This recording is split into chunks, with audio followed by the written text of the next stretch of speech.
Welcome, welcome everybody to today's stream. Welcome, welcome. Hope you're also so excited for Guild Wars 2's future, for Guild Wars 3's future, for even Guild Wars 1's future. Everything like is exciting at this point. It's crazy. Absolutely crazy.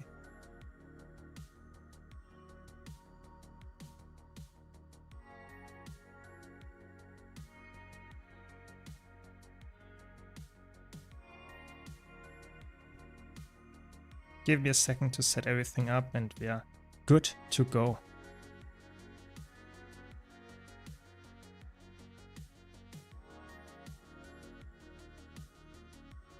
So here we are, playing some Guild Wars, nothing special, but we have a lot of special stuff to talk about, and that's the cool part.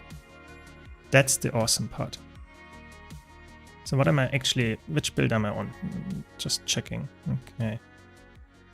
Welcome, Patricia. Welcome, welcome. Hope you're doing fine. I have a plan as well for later. I want to play some Weaver, one PvP match of Weaver at least. So just for you if you want to see that. But yeah, so excited, you know, so excited. I really think like Fridays or whenever you watched it, Guild Wars 3's announcement is exciting. Yeah, just baseline. It is exciting.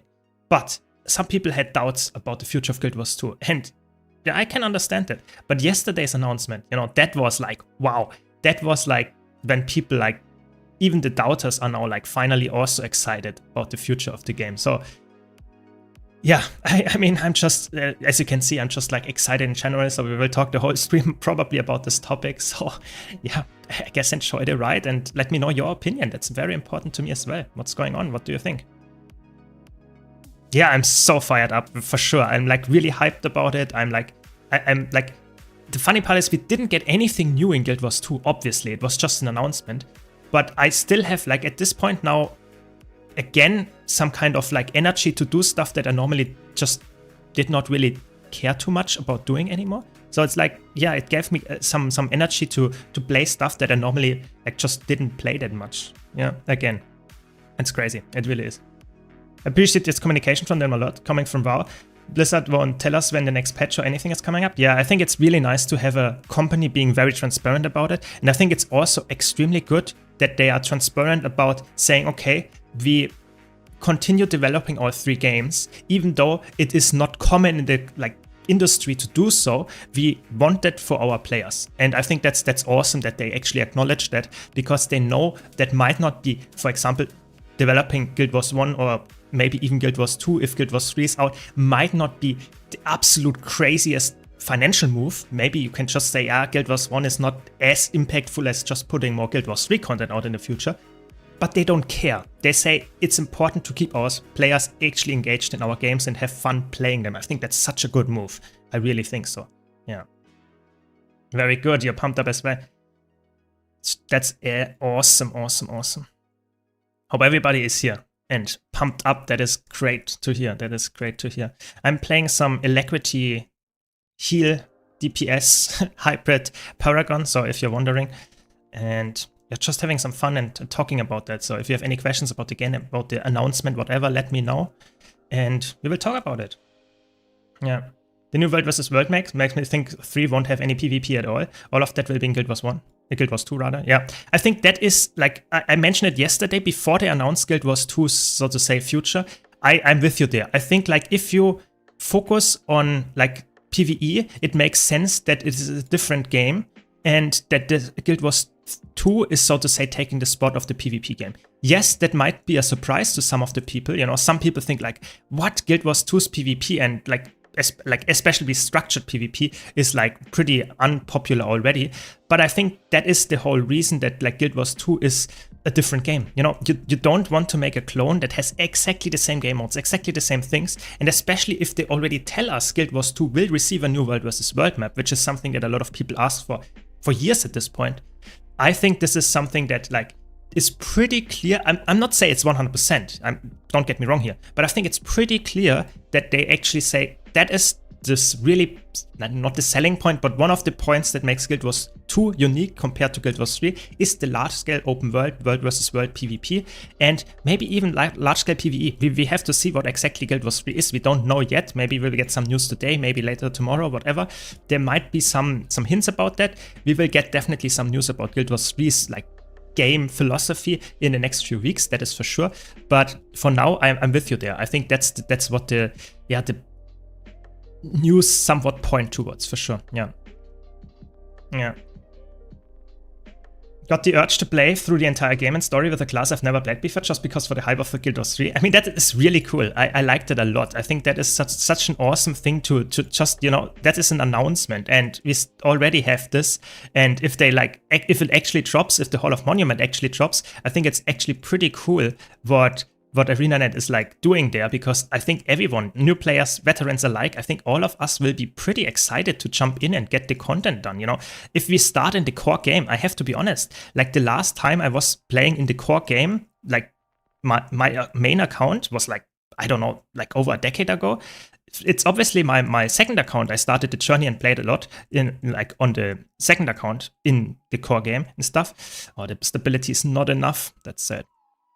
Yeah, but I think the important part here to note is that we don't know exactly how the Hall of Monuments and stuff will exactly function, but we know it will bring us back to the core game. It will have new achievements and stuff to do that we did not have at all yet. So that means that we, as a veteran, will not be auto-complete everything. I saw some comments of telling people like, yeah, like, it's nice to have a Hall of Monuments, but if you're a veteran and played for 10 years plus, you will probably instantly unlock everything.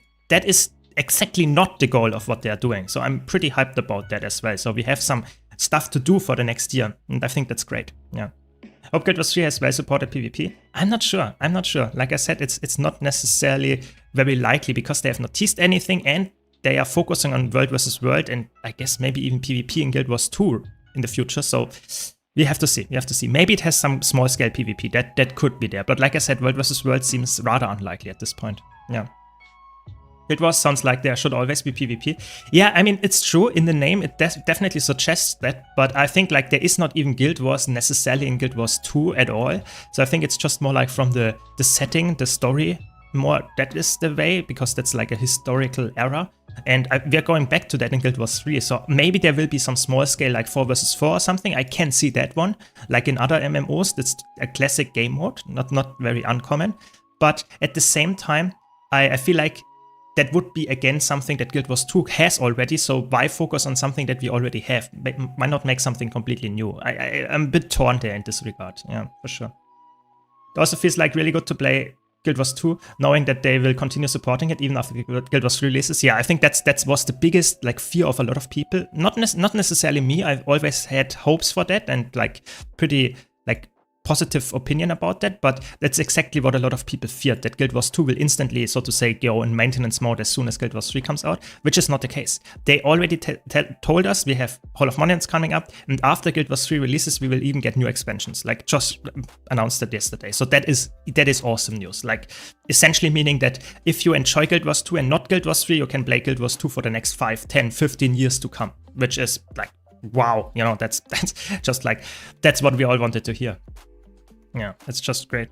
Just great. I hope they take into account how many legendaries you have in the Hall of Monuments. I think legendaries will probably be a part of it because they obviously want to make money. You know, like bringing out Hall of Monuments for free is something that doesn't give them money at all. But if you then include something that to some extent requires a lot of gold, you know, if you include legendaries, include like achievements and stuff that acquire through gold, like a lot of gold, then I think that can be something that is actually, I wouldn't say like necessary. You might not want to have like 100 legendaries like I do. I think that's unrealistic that they put something like that in the Hall of Monuments. But I think making something like saying, yeah, let's say if you have like full legendary armory or something, you get a specific title or something, like purple in every hole, you know, who knows, like making some jokes about that. That would be like pretty cool. Like I think that would be something that is pretty unique and would give players an incentive to get legendaries on top of the actual quality of life and skins. I think that, yeah, why not? Yeah, I'm with you there. Yeah. Yeah, I'm also in favor of getting some really cool, like, PvP 4 versus 4. I'm always like a PvP guy, sure. But like I said, I think the game needs to be very different, and I'm not sure if they want to copy game modes that already exist in Guild Wars 2. That is my whole concern there. Yeah. Maybe if OR is prevalent, very prevalent, joining a small faction in OR, that could be setting that allows for PvP. Yeah, I think like PvP, if you can easily make it into the story with the Guild Wars as well, but at the same time, I think you have to be a bit careful to make something that is unique enough in comparison to other like Guild Wars games, like Guild Wars 1, Guild Wars 2. They want to be like also played. They don't want to have something that is like exactly the same, just in a more modernized way, that is like maybe once, maybe twice, but not every single piece of the game. And PvP is something that Guild Wars 2 has like had a focus on pretty much, and I'm not sure if they want to compete with this focus. Not get me wrong, like PvE is still the major game mode of Guild Wars 2, but it was the focus when it released. Yeah. Welcome, Susano. Welcome. Yeah, it's great news for sure. World vs. World was such a unique feature for Guild Wars 2 in comparison to other MMOs. Yeah, for sure. When I was convinced to try Guild Wars 2 and release, the World vs. World was a huge talking point. Exactly. It's like definitely the biggest like unique selling point of Guild Wars 2. Maybe with the horizontal progression and the no sub fee, I think those two things together as well. But I think the World vs. World is definitely something that not a lot of other MMOs, if any, like find anything that is close to that, or at least like a lot of times, and like maybe sometimes, but in Guild Wars 2 it's pretty popular to this day, which is great. I think here I have to go full alacrity, full heal rather. Full heal just to be sure. Never trust Bone Skinner. That's always better safe than sorry. Oh, come on.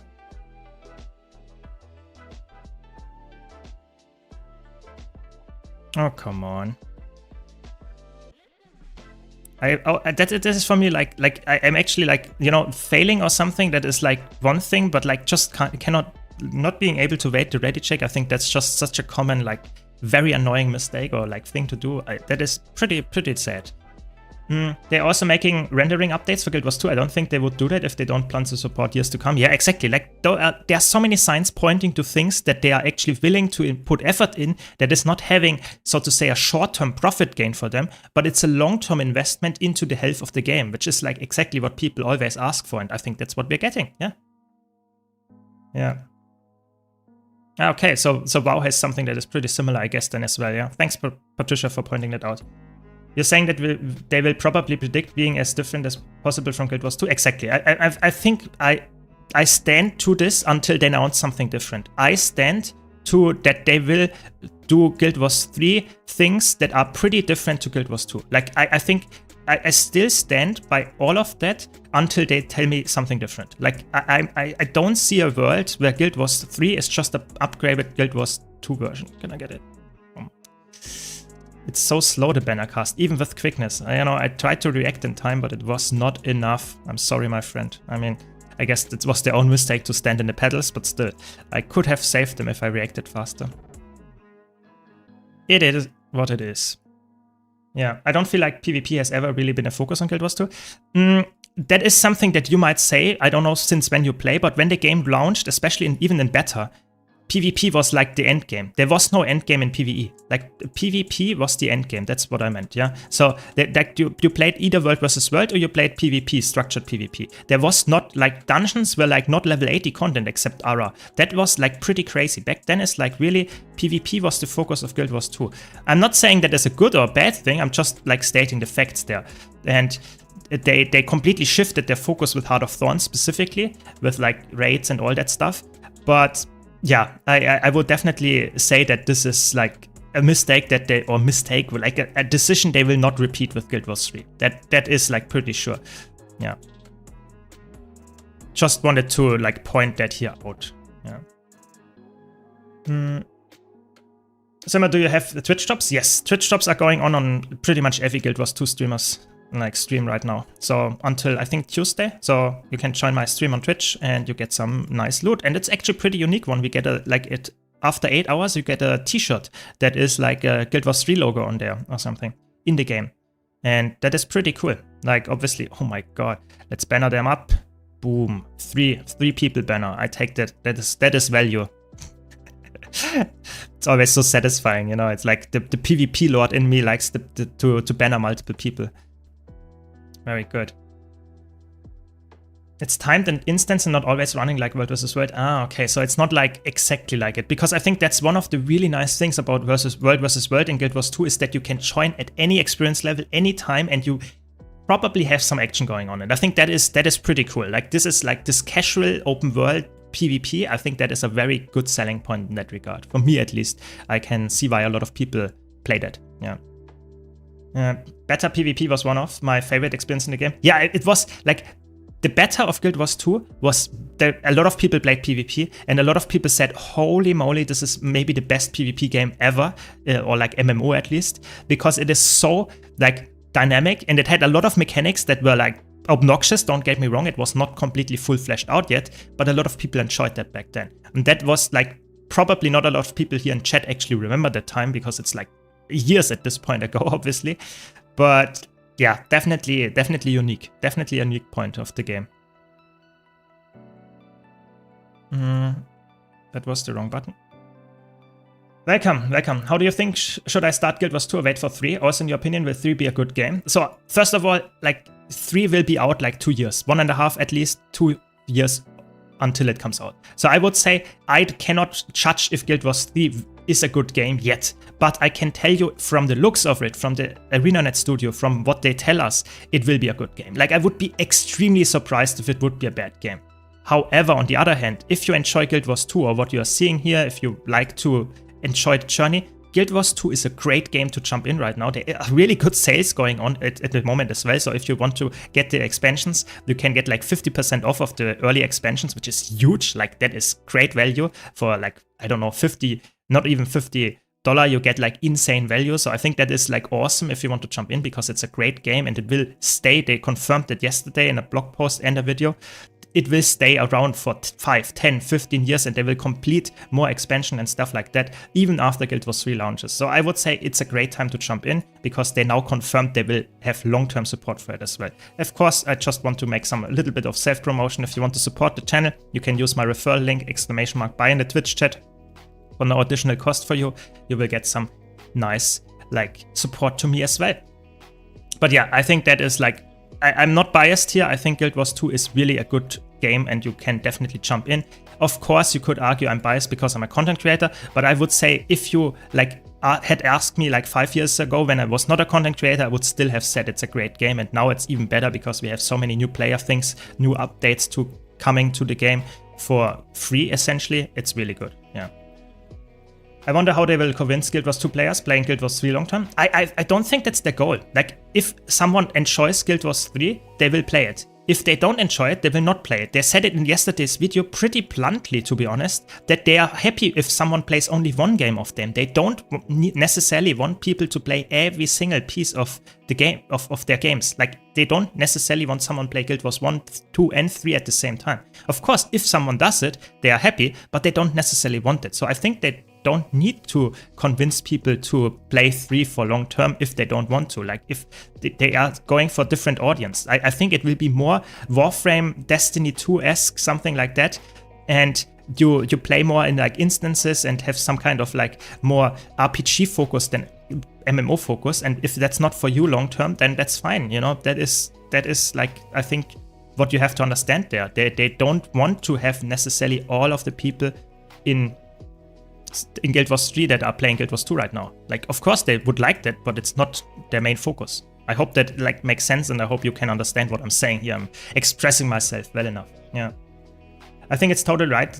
The right to play, to really lean into the new audience. They said they developed Guild Wars 2 for more than 15 years. So best case for them are 3 different audiences for 3 different games. Exactly. I think that is what they are going for. Yeah, for sure. Exactly. Yeah, good point. Don't be afraid to start Guild Wars 2 today. Guild Wars 3 will not replace it. Exactly. It will add to it, and Guild Wars 2 will be the best MMO ever. Yeah, I hope so too. I think that is some of the like best like put words in a long time in chat. Thanks. Yeah, exactly. If beta is coming out fall 2027, when do you think the full version will release? I would say optimistic take early 2028. Realistic take August 2028. Like when there is the new anniversary happening. You know, that is my guess. I would say realistic take August 2028 is the full release of Guild Wars 3. That I obviously have no proof of that or something, but you asked me what is, so to say, my analysis, my guess. So that is my answer to this question. Yeah, I would say August 2028 realistic take. Maybe if we are really lucky, it is in like February or something, March, if they're like really dedicated and already almost done. Yeah, that could be the case, but yeah, I'm not sure. That is my analysis there. What will happen to Guild Wars 2 players when Guild Wars 3 will launch? Will we get anything? Yeah, so the time schedule they announced yesterday is we will now have essentially Visions of Eternity ending in September. So we know probably September 1st is the last update of Visions of Eternity, or at least the last content update. And then we have like a period of a year, pretty much, where Guild Wars 2 doesn't get any expansion, but we get consistent updates called Hall of Monuments, meaning that you get some kind of achievements, goals to go for in the game that are new, that are not in the game yet, where you get some rewards in Guild Wars 2, and you will also get some rewards in Guild Wars 3 when it comes out. And that will go over all the expansions, so core game, Heart of Thorns, and all of the expansions after that, so like Seasons of the Dragons. And it will happen for a year. And during this time period, they also update the engine, they update the performance, they update the graphics, they update the sight-on fight. There will be a lot of good things coming to the game for free, essentially. And then in fall 2027, there will be the beta of Guild Wars 3, and then at some point after that, maybe 3 months, 6 months, whatever, Guild Wars 3 will launch, and then at some point after that, a couple of months after that, Guild Wars 2 will get the next expansion. That is the time schedule, yeah? So that hopefully that makes sense. Guild Wars 2 player will continue to play Guild Wars 2 and can choose to play 3 if they want to. Exactly. And Hall of Monuments is helping with that a lot, in my opinion. You can see a lot of veterans, returning players coming back to Guild Wars 2 right now because they actually enjoy playing the game and want to like get the rewards for Guild Wars 3. Yeah, exactly. It's great, actually. Pretty cool. Pretty cool. Yeah, ANET definitely dropped the nuke, and I think that's really good. I think that's really good. Should I expect them to add more expansions to the collection pack? I think not. Like, my realistic take on the expansions is that they will have the Elder Dragon Saga. Oh my god, words are hard. This, like, Heart of Thorns, Path of Fire, and End of Dragons bundle is currently 50% off. And I think this bundle will exist exactly like that for the next 5 years. I think there might be becoming a new bundle, like that you get the bundle of like Chante Wilds, Visions of Eternity, and Secrets of the Obscure. Those three, because they are yearly expansions, could also be bound together in one bundle. But I think getting, like, so to say, a different bundle that exists right now, I'm pretty sure that's not the case. So if you want to buy the Elder Dragon Saga, for example, for 50% off right now, and I'm not sure about the other 3 expansions yet, I think that is a smart move. Just get the Elder Dragon Saga and then wait until another bundle comes out later at some point. Yeah, always happy to help, always happy to help.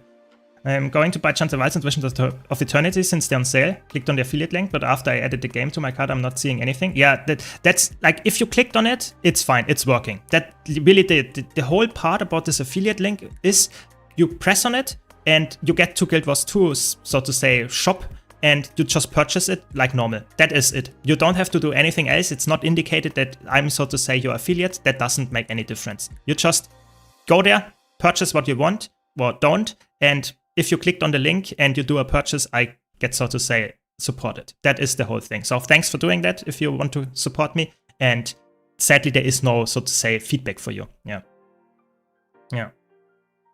Yeah, like, I think the brother is here completely correct. I think the bundles, especially the Elder Dragon Saga bundle, is insane value. Currently, it's 50% off. And of course, I'm biased because I love the game. But I would say almost everybody that played Heart of Thorns, Path of Fire, and or End of Dragons, those expansions are huge. Like, I'm talking like 6 maps with like huge content, raids, and like story, like collections, legendaries, like whatever you name, even elite specs, everything in there.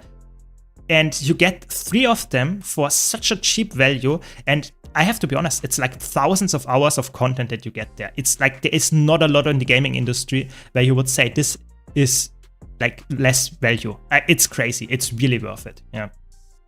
Yeah.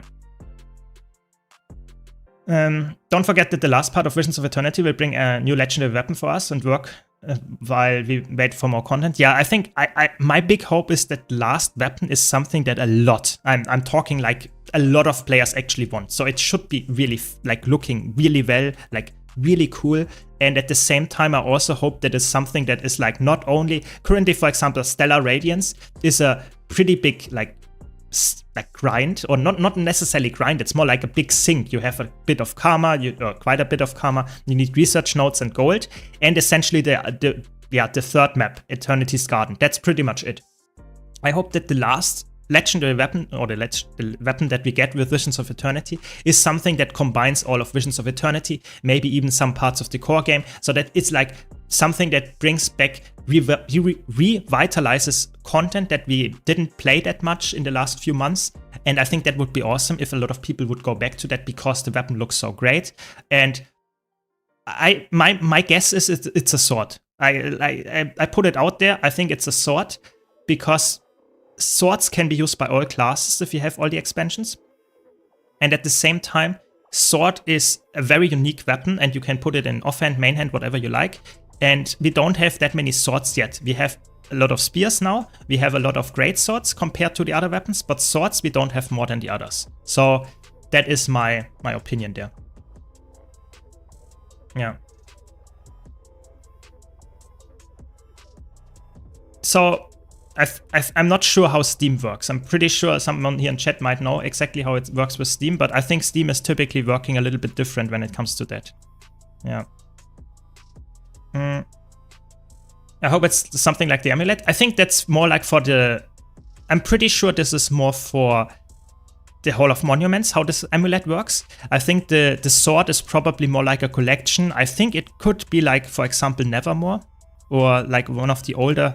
Is it weapons? So we have this collection for Astrolaria, for example, where you have to collect a lot of things, do a lot of stuff. I could imagine that the last weapon is something like this, where you have to do a bit more of a collection and a bit more like story behind it, more like a quest. But I'm not sure if it's like really like, for example, like the, where is it? Season of the Dragons. Is this somewhere here? Somewhere, yeah. I think this is it. Yeah. So this is... No, where is it? There's like this. The Season of the Dragons is, I think, more like for Hall of Monuments. I would guess. So let's play one Viva match of PvP just for Patricia, because Viva is a fun thing to play, but it's pretty bad. So I'm trying my best to not grieve my team here. Yeah. Yeah, sword would be good. I would like that a lot. Yeah, I mean, there are a lot of options, you know. They could go for rifle, they could go for greatsword, they could go for longbow, but I would say it makes sense to go for a weapon that all classes can use, because if you go for longbow, you have 3 classes or 4 classes that can use a longbow. Yeah, I think it's only 3 classes. It's like Ranger, it's Guardian, and it's Warrior, and I think that would be just like, what? That doesn't make any sense. I think they would go for a weapon that almost all classes or all classes can use, so it's either spear or sword, and all the other weapons cannot be used. That's my biggest argument, so to say, for it will be a sword. Yeah. Yeah. Greatsword, I don't think so. Yeah, we already have so many greatsword, it doesn't make that much sense, I would say. Yeah. It could be another spear, but we got so many spears in the last like year. Let me alone, far. Come on. I don't want to be in the team fight necessarily. But what can you do? They are all far, as like at our close rather. I guess I intercept them. I guess.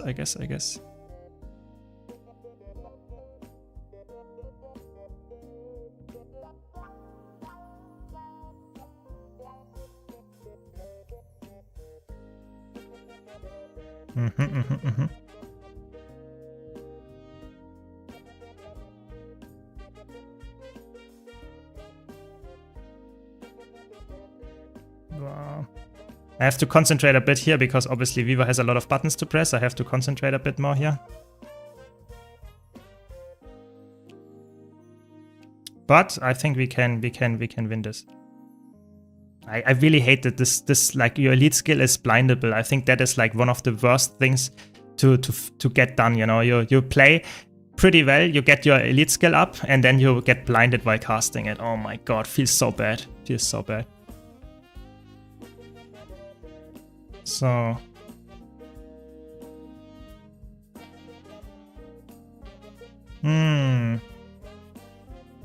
Okay.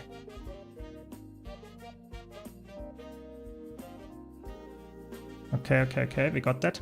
Another nuke was if they make Trident. That would be very interesting. That would be so interesting if they would make Trident on land or something. But like I said, this is an expansion feature. They would have announced it. Like, ArenaNet is not only transparent nowadays, pretty much, with what they actually deliver and when they deliver it, but they're also pretty, like, literal. So if they say there will be one legendary weapon coming, it will be a weapon and not, like, some kind of weapon that you would use in, like, on land now that you normally didn't use on land. Oh, the burning. It ticks, my friend. Yeah, it's a good matchup here for me. Can we get the interrupt here? And another interrupt. I don't know. They have stealth here, but I think I have a lot of AoE burning.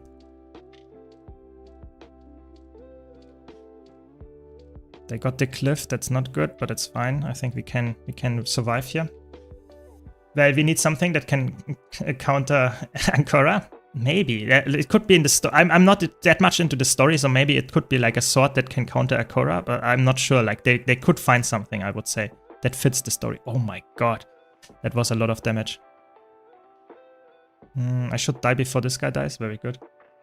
An Oreen Chen 3 spear with all the variants would be cool. Yeah, I mean, I'm preaching this since the beginning of time that they should introduce like a spear for the Oreen variants. That would be awesome. But again, I'm not sure if that's on their priority list because Oreen variants are from End of Dragons. And maybe with the updates to like Hall of Monuments and core features and stuff like that, maybe. But right now it looks like they are focused on Visions of Eternity, which doesn't really make sense to make an Oreen weapon variant there. But I would love that. Like, I'm like just a big like enjoyer of the Oreen variants for sure.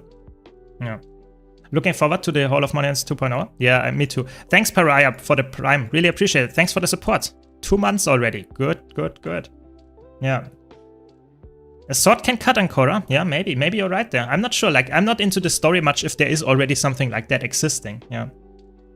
As a decade-long mage player, I was a tad bit surprised Guild Wars 2 didn't have any ordinary spellbook as a weapon. That is true. I mean, we have somewhat focus can be somewhat like a spellbook, but I think that is maybe for future expansion they introduce like some kind of mage weapon. But you can see I have like the focus skin that is essentially like a spellbook. I'm not sure if I want to run into 4 people here, but my team apparently wants to do that. So, I mean, who am I to question this?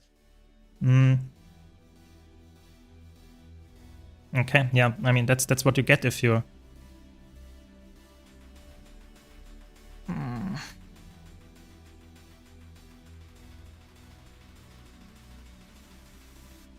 Okay.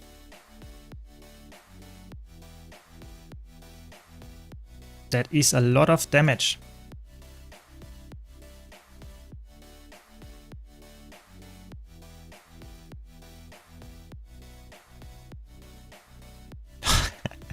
I love the burst. You know, it's so funny. Like, people don't expect it.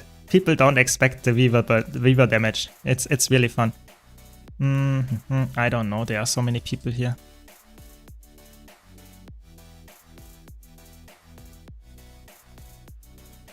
Yeah, not gonna happen against Condi Spectre. I don't know. I think my team is like not playing very smartly.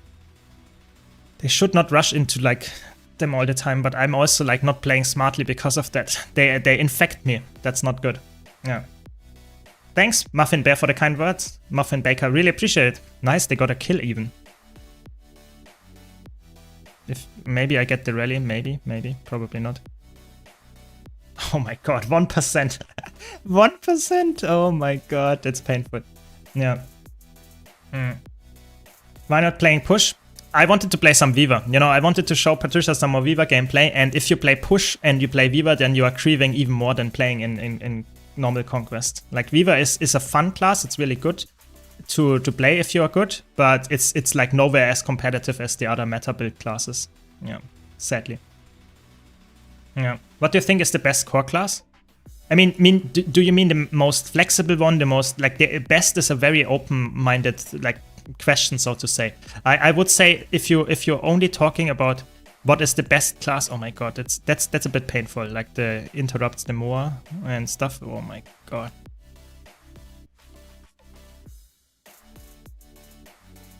How many people are here? Like the Tempest is supporting here?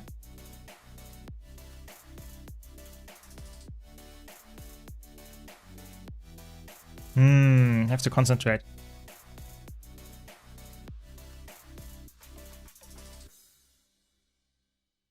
Okay, the Tempest left now, which is for me a good thing, because then I can hopefully win the 101 here.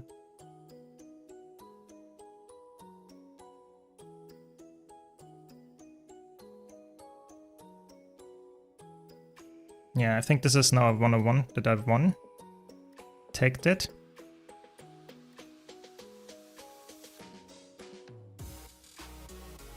Okay, very good.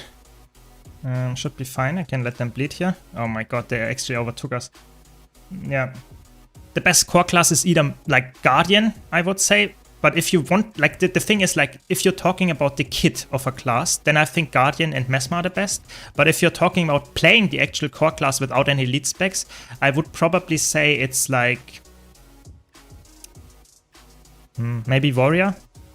I think it's heavily dependent on what game mode, what content, what, like, role you want to play and stuff like that. Yeah, hard to say, hard to say. Oh my god, they will bend the bursts our teammate completely. I will just try to get the... No, we don't.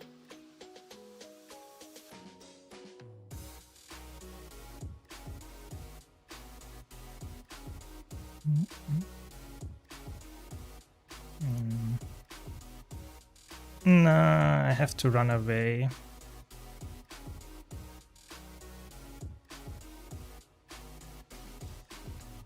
Okay. I mean, we know we win this 101, so we will just take it again. I do that.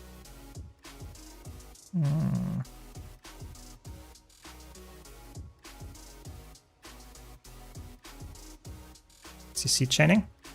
Nope. But it's fine. I think we got them again. The burning. The burning. Yeah, I got them again. That's good. Very good. Why do you think no one plays heal ritualist? Because quickness DPS ritualist is just better. Like, you have more value for your team, so why would you play heal ritualist if you can have the same value and more damage with a heal ritualist and something like of like other value, like a alacrity chronomancer or something like that?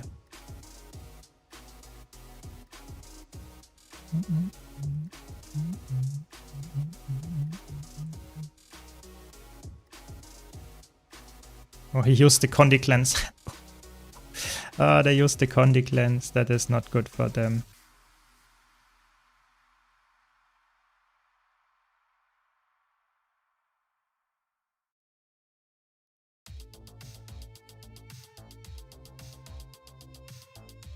Because the passive Condi cleanse from the Signet is really important for them. Otherwise, they will lose the matchup for sure. They have like no survivability against me now, against Condis.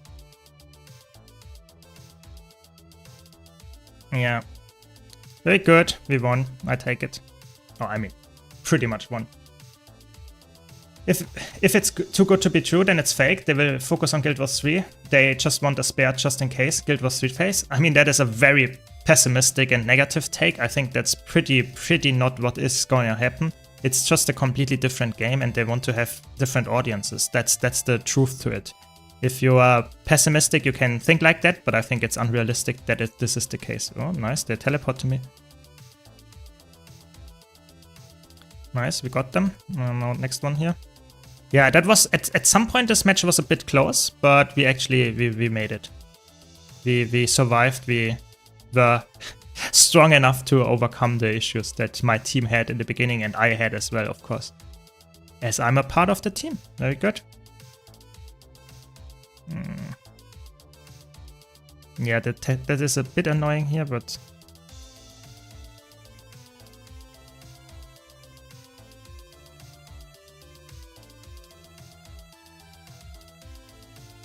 Nice, you got them. Very good. Was fun. Fun match for sure. Fun match for sure. But that's Viva in a nutshell. So now you can see. Recently I watched a Valen video. He analyzed and commented over a Furious PvP match to help them improve. Do you see yourself doing something similar? Yes, for sure. Like I think PvP is a game mode that is not very popular, but if you are interested in to watch videos like that, I would see myself doing that as well. You just obviously I would have to get the footage of someone like playing PvP to make that work. I did that in the past for my own like footage. I had like a series of 10 videos or something where I talked about my own PvP videos where I just like make a single match, ranked match, play that PvP, and that's it. Yeah, I just give you my comments on why I think that was a good thing, that was a bad thing, what I did there, what my team did wrong, and stuff like that. But if you want to analyze your own footage, yeah, sure, just let it like come to me, like send it to me via Discord, whatever you have, and I will try to make a video about it. I like to do that for sure, yeah.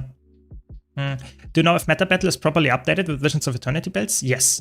So I am currently, like, I'm not going too much into detail there, but we will have more like things in the future about updated builds and stuff. But I would say the best sources are either like for PvE builds, Snowcross, they always are updated often. The Meta Battle is pretty often updated. You can check out Guild Chen, you can check out Guild Wars 2 Mists for World vs. World specifically. So there are some websites that are pretty like up to date. I would say Hardstuck, for example, is sometimes out to date. Meta Battle can be out to date. Yeah, it depends a bit, yeah, on what game mode you're talking about. Witcher's cast could be different in Guild Wars 3 by dealing with spirits and all. Yeah, I mean, I'm not even sure what classes, if classes at all exist in Guild Wars 3, so we will have to see what they are cooking up. You know, we don't know enough about Guild Wars 3 to talk about it. And that's the somewhat important part here, that we don't know enough about it, yeah. Yeah, I definitely with you there. I'm also like very hyped for Guild Wars 3, and I will probably like pay everything to get it, like to play it for sure, for sure. Should we play some DPS in like SH and Sarah? Yeah, let's do that. Sounds good to me. What do we start with? Nice. SH, let's do that. Didn't do it that often on stream, so let's have some fun. Let's hopefully have a good pusher in the group, and challenge mode even, like that, like going crazy, all in. Let's play some Condi Spectre. I don't play that enough on stream, so let's do that. Yeah. But they said, but I hope they can juggle 3 games. Yeah, I think that is the biggest concern that I have as well, that they can do that they can juggle the actual like managing of those 3 games, because like 3 games is a lot. They currently have essentially 1.5, with Guild Wars 1 being like somewhat run by a different company as well, with the outsourcing of like 2 big studios and stuff. That is definitely like a valid concern, but I think I'm like positive about that. I think if they announce something like that, they are already aware of it and hopefully can do it. Is that actually? No. Okay. Yeah. The concept art, some of the people do look like they're from Kanta, so Rituals maybe there. Yeah, it would be cool. Like, I think there could be some really cool things introduced with, like, or reintroduced with Guild Wars 3 for sure. Yeah. Yeah, glad you enjoyed it, Patricia. Yeah, it was fun to play as well. Which one you set for World vs. World? It's Guild Wars 2 Mists. I think that's pretty much the best World vs. World website, I would say, at the moment. Yeah. So, let's concentrate again. I also have to set up my food, of course, the correct food. And this is like, I think this is one of my favorite bosses. I really enjoy Soulless Horror. I mean, challenge mode doesn't make it like that much more challenging, but this is one of my most favorite bosses. Like, it is really unique, really cool, and has a lot of... Oh my god, I forgot to switch the... I forgot to switch the settings. Poor DPS, but okay. I mean, better not getting flashbanged than anything else. So I'm sorry that I had to do that, but it's okay. Now I noticed it in time. So yeah, Soulless Horror is really cool because you need movement, you need like awareness of the fight, you need to react, you have like, for example, like the pushing. I think there are a lot of cool mechanics in there. Even though I'm not normally about mechanics as a player, I like to have more attacks and stuff that are more important. But I think this is such a cool fight. It is really, really fun. Now will be the CC incoming very soon. Looks like a decent group for now. Not a big problem here. And I'm also playing I really like to play Condition Spectre. I think it's one of my all-time favorite builds for Condi specifically. And this is just an awesome... Let's do CC. And yeah, I was so slow with my CC that I'm actually like not even top CC at all because sad, but okay. Very good. I like the group. It's good. Very nice, very nice. I will answer some more questions or talk about some more stuff if I'm not as concentrated to not die. That's obviously very important.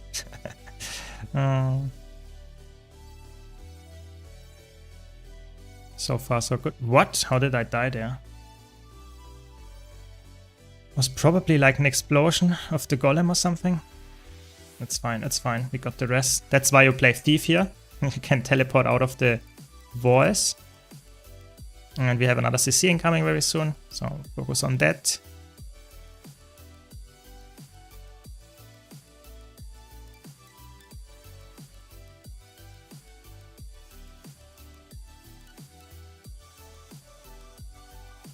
Nice, there we go. Good CC.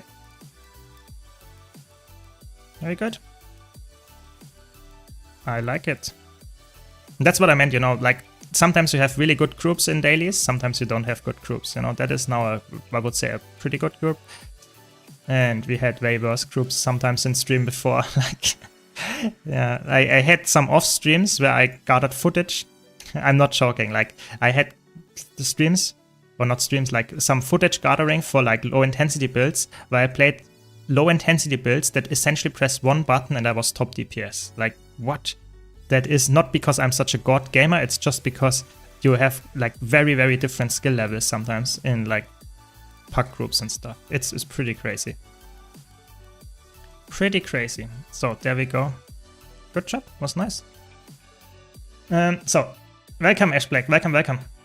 Glad you like my videos. More to come, more to come. Getting to market with a strong beta and full launch will make the cash flow the first of the big three to make a new game is huge. Yeah, that is true. 100% true. Should I play Condi Spectre here as well? I don't know. I think like it's better to play something power-based. What do we play? Let's play some Power Virtuoso, I guess, for some range. Yeah. Guild Wars 1 doesn't have much room to progress the story timeline to Guild Wars 2. I don't think they'll have to do a lot there. I'm not sure. I think they can always pull some kind of magic rabbit out of the hat. Like, I'm not sure if that's really like the only thing that is like like they are concerned about. I think there is a lot of room to play around with. Looks good. Wait, no, doesn't look good. I need food. There we go. There we go. What classes solo these bosses? I mean, those are raid bosses, so like you cannot solo Soulless Horror. It's impossible. You will just die by the mechanics. It's not. You cannot do it. It's just not designed. You need 2 tanks for that. Other than that, I mean, you can solo some bosses. I have solo builds on my YouTube channel that can solo some of the bosses, but not all of them. They are like I said, Soulless Horror, like Sarah here, you cannot solo. It's impossible. You need other players. It's just by design of the mechanics, you need multiple players. Okay, apparently that's not good. Yeah. But like for example, Cairn, Wing 4 boss, Wing 4 boss 1, you can solo. You have also, for example, Veil Guardian that you can solo, stuff like that. And if you have a solo build, you can do that. Yeah. Welcome, Eki. Welcome. Hope you're all doing fine. And if you have any like thoughts about it, let me know about Guild Wars 2's future. I'm so excited. You know, I'm looking forward to the World vs. World map as well. Yeah, I think it's really cool that they have this like iteration progress going on, like process going on, that we have the World vs. World map being like essentially what? We already lost 1 player in the first second. That's insane. How? Just how? Yeah, but like having a gray box and map style and then just iterating from there, making it so that players actually love the map and giving us feedback all the time, the developers all the time. So that is like, that's awesome. I think that's such a smart move. I hope they will start that rather soon. I would love to play the new World vs. World map. I actually really enjoy World vs. World over the last few months. And I think it would be great that we have some new map to play on there on top of that. That would be really cool. Like we have the Alpine borderlands and we have the desert borderlands. So what would be the logical third biome? Let me know what you think about that. What is the logical third biome that you can put a borderland in? Yeah. No.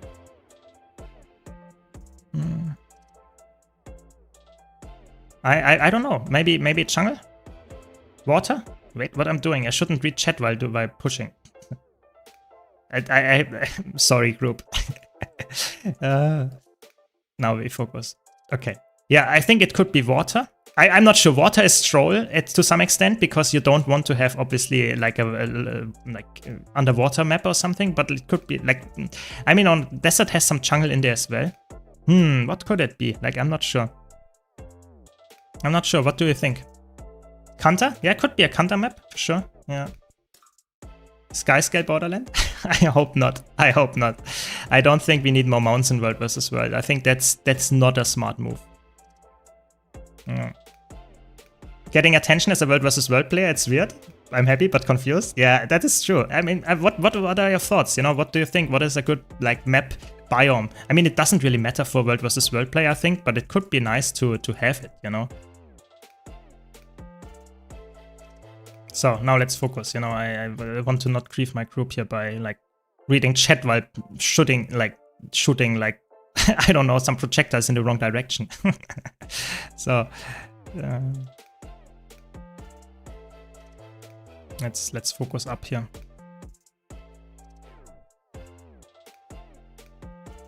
Let's focus. But it's like such a chill fight nowadays. It's crazy.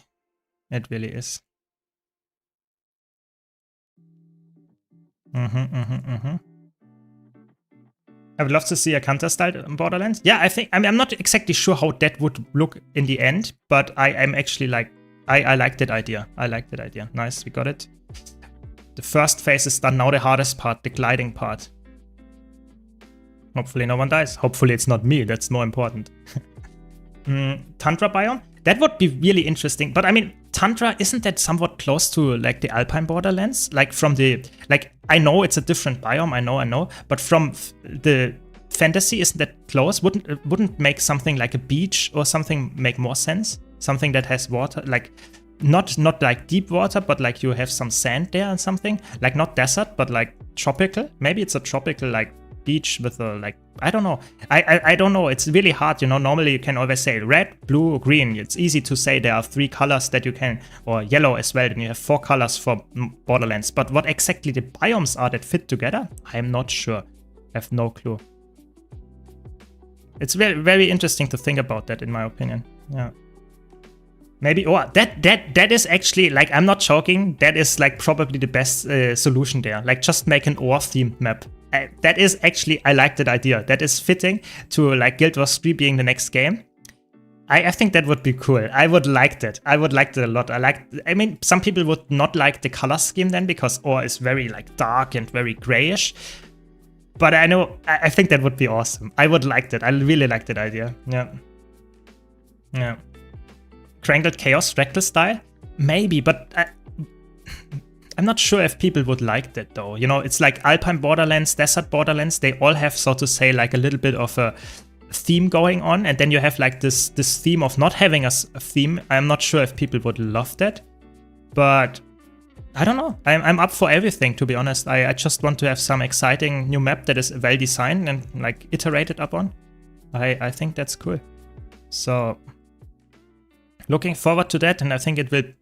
My guess is it will be happening somewhere in like October, November, something like that, when they are somewhat like already quite a while after Visions of Eternity is out. That is my guess there. Yeah, look at this. I really like Power Virtuoso here. It's like, obviously Power Chronomancer would do a little bit more damage, but I think having the safety of Virtuoso is pretty good. Oh no, it's me. Oh no, not Mario. Also on the wrong weapon set. That's not good. My damage. Oh no. So sad. So sad. No, it's fine. Please not me, you know. Yeah, that's good.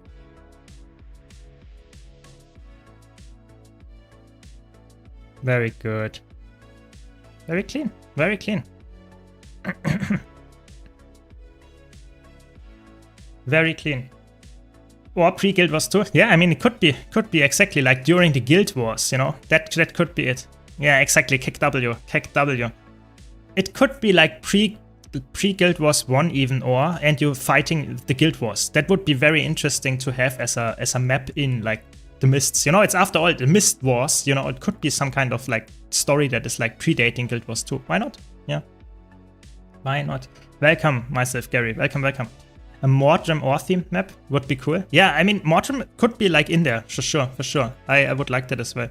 Nice, we got some ascended gear that I don't need, but yeah, very good. Can I have enough of this? Pretty good. So, what do we do next? Let's see. We can play some World vs. World, I guess. We'll have to see. You know, we will have to see. I think it's like they start without like any theme in mind. And then I guess maybe in the forums they opened up this new thing with the like feedback forum with like for bugs, for other things that you want to tell the developers that they should focus on in the game. And I have it linked in the description down below, and you can also type exclamation mark like news in the Twitch chat and you will get the link to this. But for me, I think that's a really good place to raise your opinion about it and give some feedback. So I think maybe if they have a specific tab there when the map launches, they will also give some feedback to the World vs. World map. It's obviously very likely. But at the same time, maybe they also want feedback to the theme of the World vs. World map. Yeah, I'm actually positive about that for sure. And hope that they will do that. Yeah.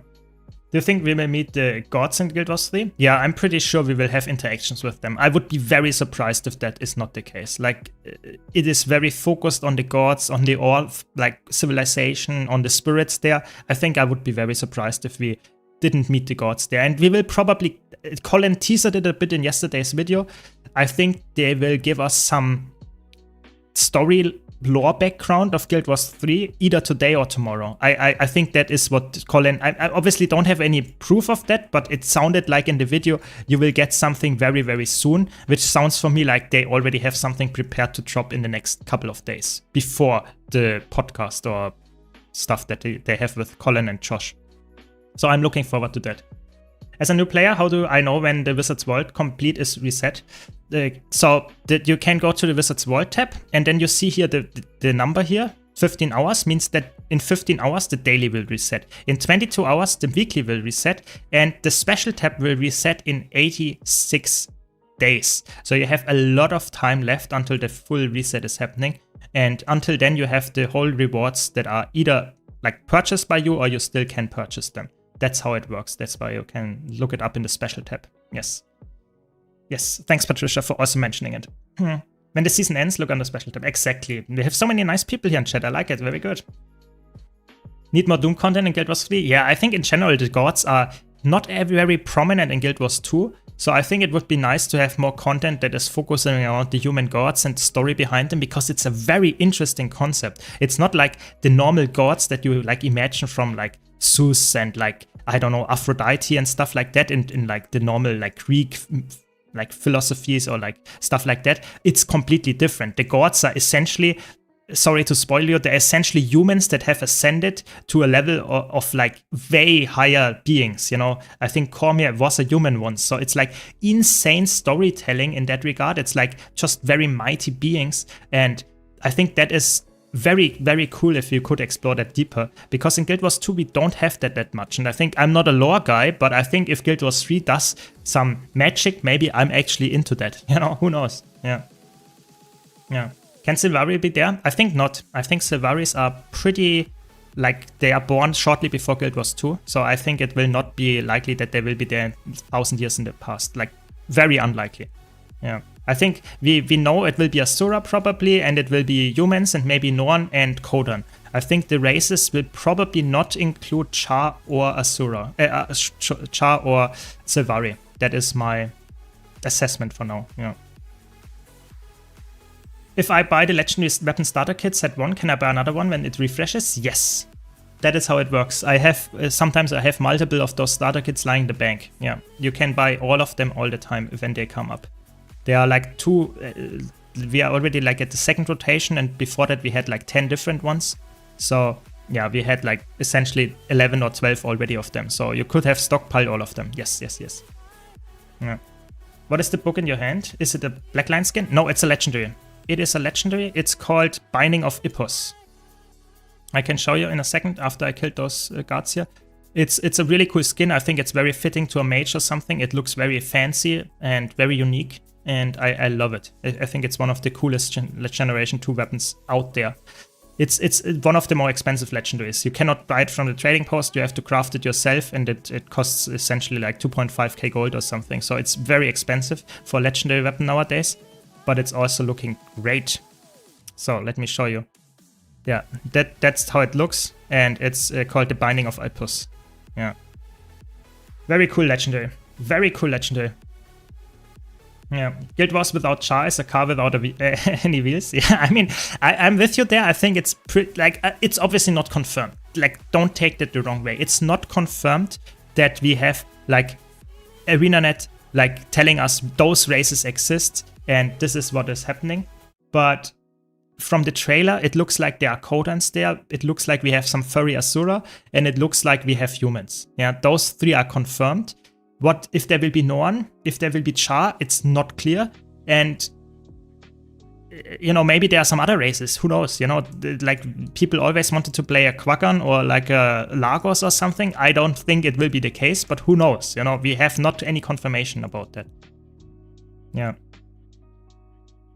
Yeah.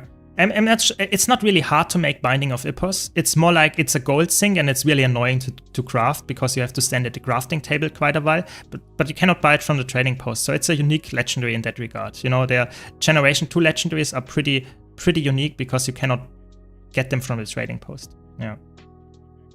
Maybe we get armed people? Maybe. Like I said, I have no clue. There could be anything at this point. I think humans is the only thing that is guaranteed, because humans are like just that are the inhabitants of Ore. You know, that's just the logical thing to have. What else we get? Maybe we can draw some conclusions from the trailer, but they have no official announcement or something. Yeah. We need scrits? I know. I'm not sure. Some people hate scrits. Like, we have the script months in Guild Wars 2, so I'm not sure if like they would be like very happy with that. But yeah, I definitely... I mean, I'm open for anything, to be honest. Yeah. As long as they will make me able to make tall muscular Norn like Kodan, I'll be happy. Yeah, I mean, I would say Kodan, Norn, they seem likely to be in there. Humans are guaranteed, and some kind of Asura looks like it is there as well. But like I said, it's until we get a confirmation, we don't know. We just don't know. Yeah. I hope Asura in Guild Wars 3 is my favorite race with the animation. In my opinion, it's the best of any MMOs. I think Asura are really like fun. I know a lot of people hate Asura, but I actually think it's a fun race to play. And I don't like to play it all the time, but you can see all my World vs. World characters are just Asura. I play only Asura in World vs. World, so to say. I think they're fun. I like to play them. Yeah, I know I might have like offended some people now that hate Asura, but I think it's pretty fun. I think it's pretty funny if you jump with them, how they wiggle their arms. I think that's one of the most fun animations in the game. I don't know. I just like looking at that. Looks so helpless. Yeah. Yeah. We might see pre-Sylvari, not playable, but in NPCs? Maybe. I really have no clue how like Sylvari, when they started to exist, but how would that look like? How would like so to say, like a Sylvari before it's so to say it is born? Like, is there some kind of precursor to this race? I really don't know. I would like to know if someone here in chat actually has a clue about it. Don't think we get them, but Tengus always look really cool to me. Yeah, I think Tengus, I think a lot of people like Tengu, and that would be a fan favorite, but I think it doesn't make sense in the story. Like, Tengu are, as far as I understand, not really common in Ore. Like, you see them in Kanta or something, but you don't see them in like Ore. So I'm not sure. I think it's a role-playing game, so I guess they are somewhat focused on the lore, like that it makes sense as well. Yeah. Yeah. I really like Sylvari. I think it's a little bit sad that they will not be there, but I think I'm not sure. Like, maybe they can make some magic work, and there will be some crazy cool races that you might like now as well.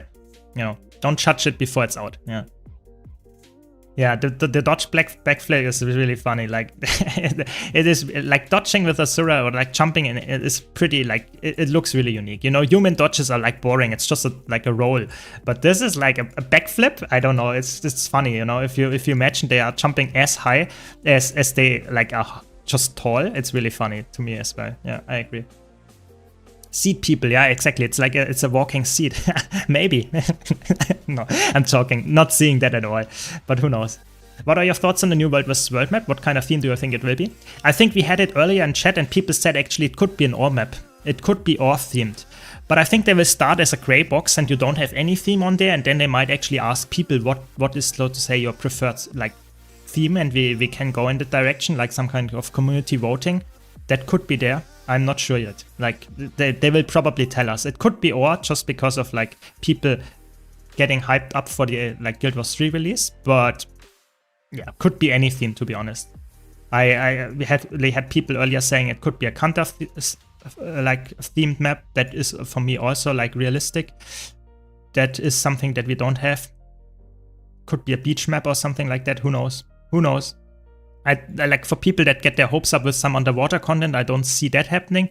You know, it could always be underwater update or something, but yeah, I think that's a little bit too late for that. I don't see a 10-year-old game getting like into big underwater content, especially in competitive modes. We had one PvP map that was half underwater, and yeah, you know how that turned out. We don't have it anymore for a reason. So yeah, I would say, yeah, ore seems the most likely now for me. Maybe someone else has some suggestions that are more likely, but for now I would go with ore if I had to guess. Yeah. Dwarves would also be an interesting race for sure. I mean, it essentially is like Asura, just with a little bit of a thicker like face and body, I guess. Yeah. My Asura is wearing the new bear mask and looks like a panda.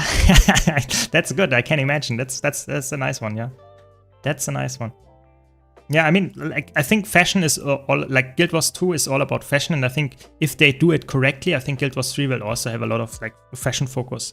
I think it will be horizontal progression as well, because they said they will also have us some like, time and investment in the game will be really, like, important to them, that it's, like, valued by the game itself. You don't have to grind unnecessarily and stuff like that. So I think it seems very likely that we also have some horizontal progression in there, and that means we will probably have a big focus on skins and stuff like that. That's my guess. So if you like collecting skins in Guild Wars 2, I think that will not change with the new game. Yeah. Yeah, I mean they are really cool, like text and animation on Asura for sure. And that's why I hope they are in the new game as well, because it's a fun class and a fun race that you can play. Like, I like the Asura, like, Empower, as you put it, Patricia, that's definitely the case. But there are other animations as well. I think, like, Meteor Shower is really fun on Elementalist looking as well. And there are a lot of, like, Asura have very unique animations. That's why I guess some people hate them, but I personally think it's actually pretty fun. Yeah. I hope they add infusions too. I have no clue. I think personally that might be a really hot take, but I think infusions, how they are implemented in Guild Wars 2 is a pretty bad system. I don't mean the skins of the infusions, I mean how they actually interact with your gear.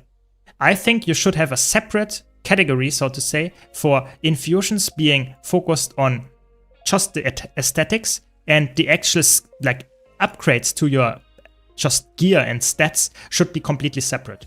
I think combining them as they are in Guild Wars 2 is a really bad system. Like that you have like infusion slots that you can fill. Do I have an infusion? Yeah, here. So I have this infusion here that gives me +5 power and +1% damage to guards and lords. This is, in my opinion, a very bad system. I think in an ideal case, you have a tab for the wardrobe where you can equip a skin like an infusion that you unlocked in your wardrobe before, and then you can equip that on this character. If you then want to have the +5 power here, you can put some kind of, like, whatever it's called, maybe it's called different, but like, let's say this stat infusion you can put in there, but it should not have a skin.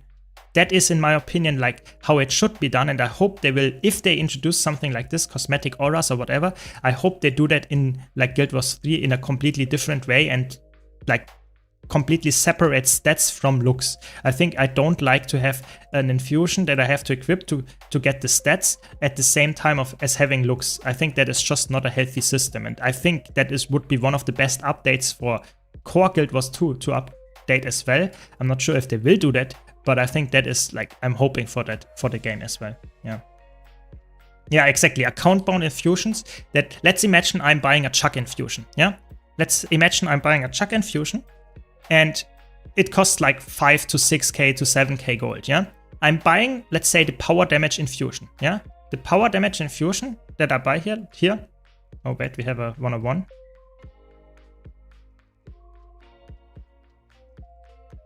I mean, it was a pretty short one at that, but okay, we take that. If I buy the infusion, I can equip it on one character. I can equip it on one character, and that's it. And I can then unequip it with my extraction, or if I have legendary gear, you know, I can and put it on the bank, put it on the other character. But in an ideal case, it would make the infusion account bound, unlock like a skin, and I can use it on every character. And it would be completely separate from the stats. The stats itself is a completely different system that I can invest gold in, or I cannot, whatever I want. But the important part is that the skin and the stats are separated. Yeah, 100%. 100%. Yeah, see you, Asher Black. See you. I don't know. I have to be honest. For me right now to buy a Chuck infusion is like, I could of course afford it. I have like a lot of gold on my account, and if I sell a lot of stuff, I could afford this infusion. But being only on one character at a time, at the same time as having essentially like one of the possible 18 infusions that I can equip on my, so to say, character that gives me a power, in this case, is pretty like crazy. Like, in my opinion, stats that are so minuscule should be completely separated from skins. You know, if I could select in my fashion, in my wardrobe, let's say there is a tab up here for up to 6 infusions that I can equip that are bound to my account. I can use one of them on each of my characters. I think that would be an awesome system. I'm really like, there is for me almost no negative to this system, because that would also make infusions more valuable. So you can just purchase one, unlock them from your account, and it will be gone out of the economy. And people that drop one will have a really big ticket item that they can sell in the future. But because if you look at some of the infusions, we have some infusions that were really expensive in the past and over the course of time have dropped like crazy in the value. So the Heart of the Khan-Ur was like, previously was like 10k gold. Because it's a rather ugly infusion, it's now like you can pre-order it for 500 gold. This is like just because they're coming more of the infusions out, and then you have like not enough people to actually want them. But if you make them go out of the economy, you actually have always some demand and supply that is actually like balancing itself out. That's my whole argument there. Yeah, I'm not saying like that this is actually a good investment to get the infusion, but I know a lot of people like to have like some crazy flashbang character looks, and then you can go for infusions for sure. Like, yeah, I mean, it's everybody's different, I guess, so I'm not judging there, but I would definitely say there are better things to invest your gold in. Yeah, that's why I have not a lot of infusions on my account at all. I invested all my time and money, I guess, in other things. So yeah. How much is the Bloodstone now? It's a good question. How much is the Bloodstone?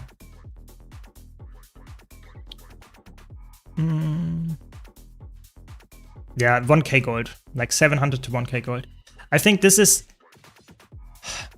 I like this infusion from the looks, but I really... I wouldn't say hate, but I really dislike Mistborn Barons.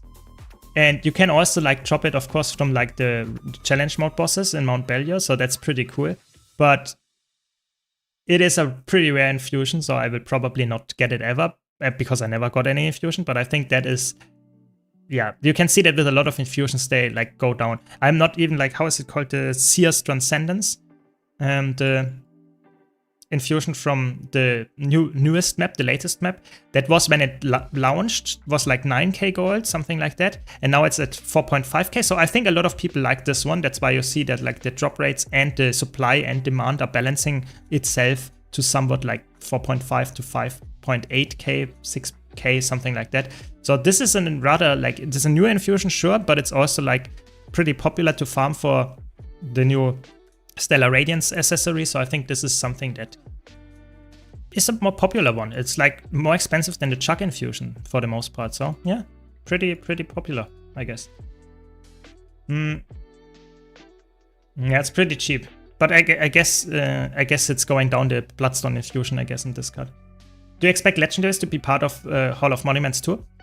So, let's talk about Hall of Monuments. I think Hall of Monuments will be a system that is pretty similar to Seasons of the Dragons. So, if you look at it, is it somewhere here?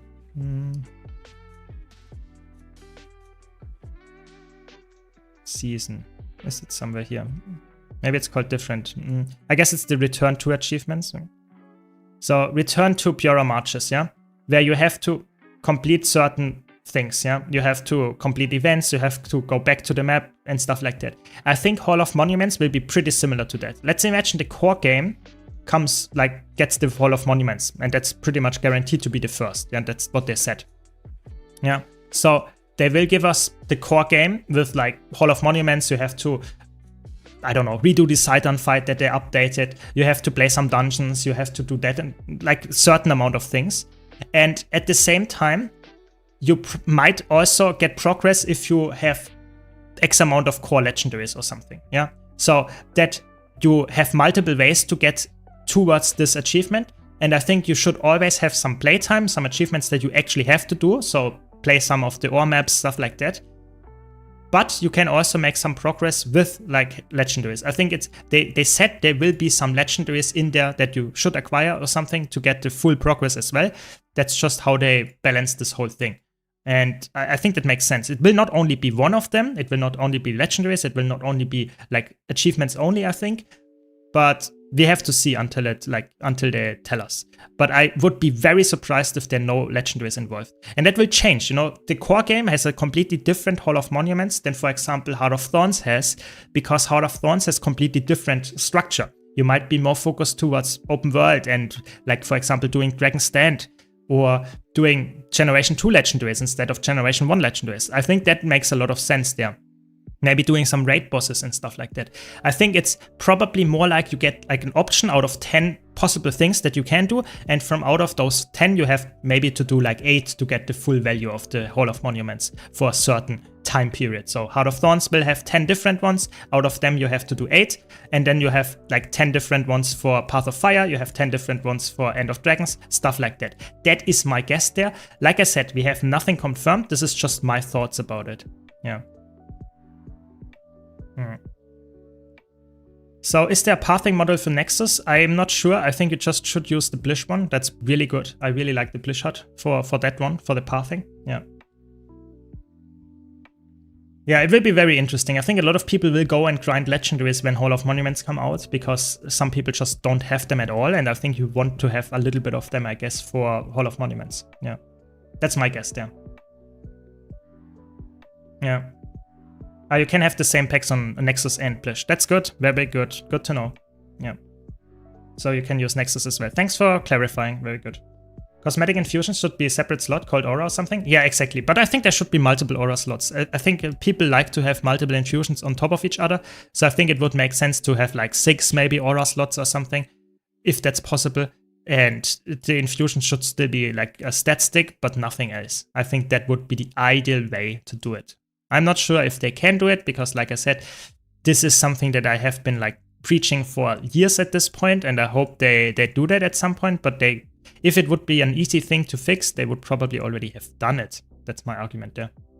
Yeah. I wanted to press on the Vista and was wondering why it's not pressing. If you're in combat, it doesn't work.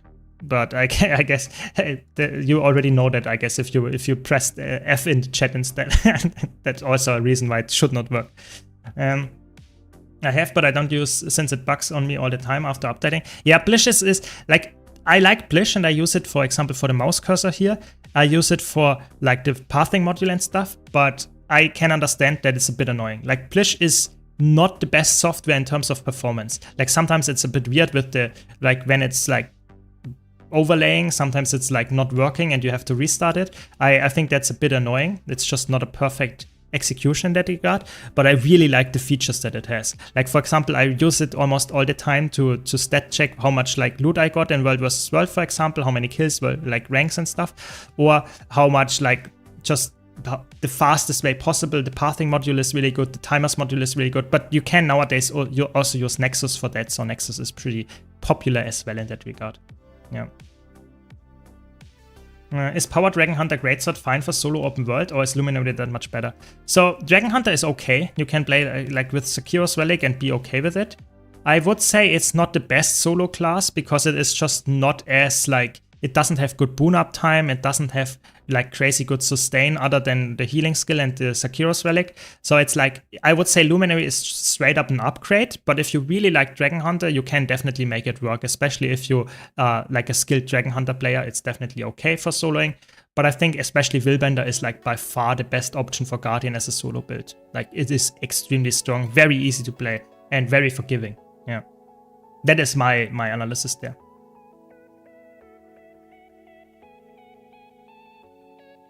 Yeah, but I think like people always like ask for crazy solo builds with a certain class if it's good and not. But I think Guild Wars 2 PvE is very, very lenient when it comes to classes that you can play, especially in solo builds, but in all like content.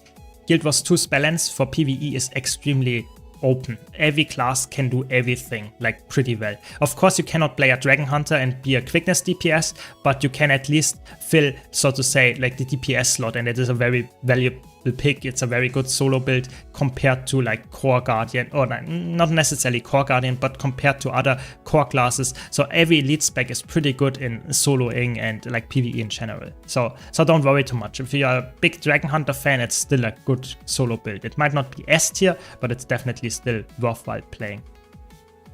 Is Celestial Harbinger good in roaming? Yes, it is. It's one of the, I would say, best roamers that you can play. If you are, especially if you're skilled, it's a very, very good one.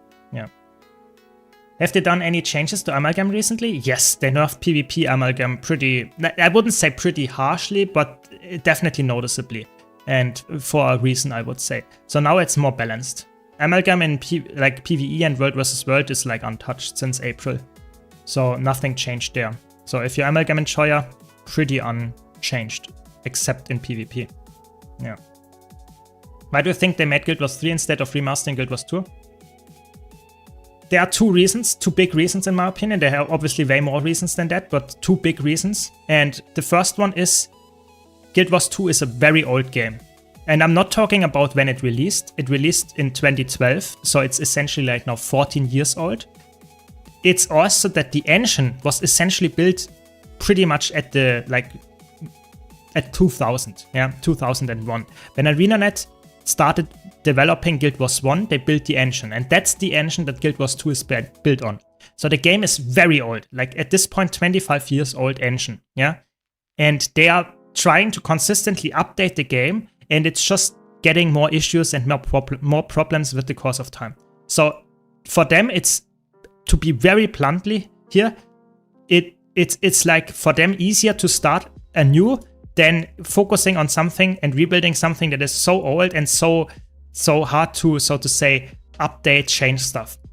And at the same time, and that's now the, like, I'm sorry to open your eyes there, but if you think you can make a lot of money with a game that is already out, instead of making a new game, then that's just straight up not true. Coming out with a new game that you have to pay for and open up a large audience that will actually pay for the game again is just way more lucrative for them.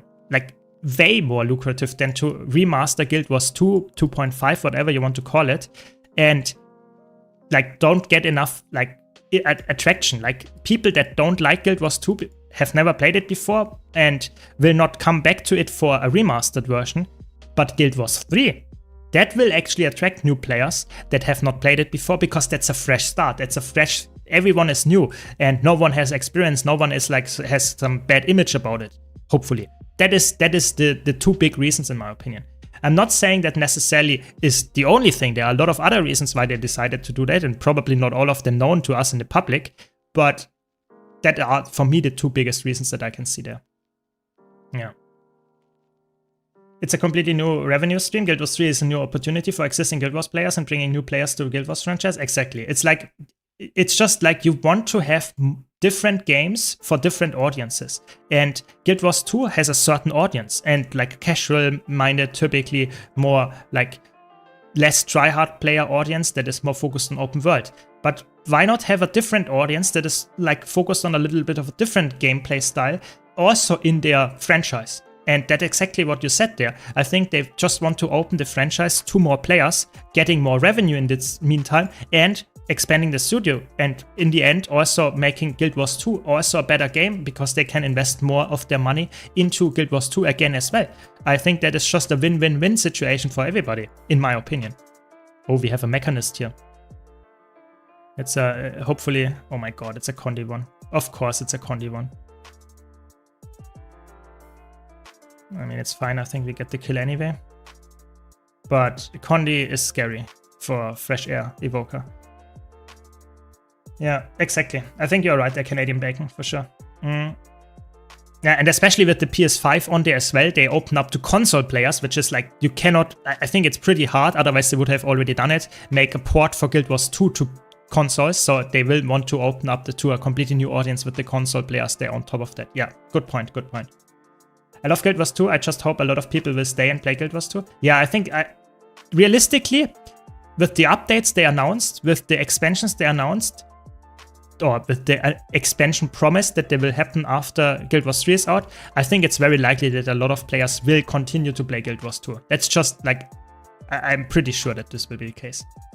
Of course, it depends heavily how popular Guild Wars 2 and 3 can run in tandem, because if like Guild Wars 3 is very close in terms of what they like the game philosophy is, then Guild Wars 2 will of course lose players, but I would guess what they told us, what we have in the trailer, it looks like a very different game. And I might not be surprised if like half of the Guild Wars 2 player base is actually not really attracted to the game. They might buy it and try it, but they might not stick with it because it's a different game. It's more focused towards like more, like, I'm again bluntly speaking here, but it could be like a Syrma game, like for people that are more focused on like fast-paced action, less focused on long-term progression, and maybe less focused on like large-scale open-world casual gameplay, less a traditional MMO than Guild Wars 2 is. And maybe that's not for you, and I think then Guild Wars 2 is there for you. And I think that's the beauty of it. Yeah.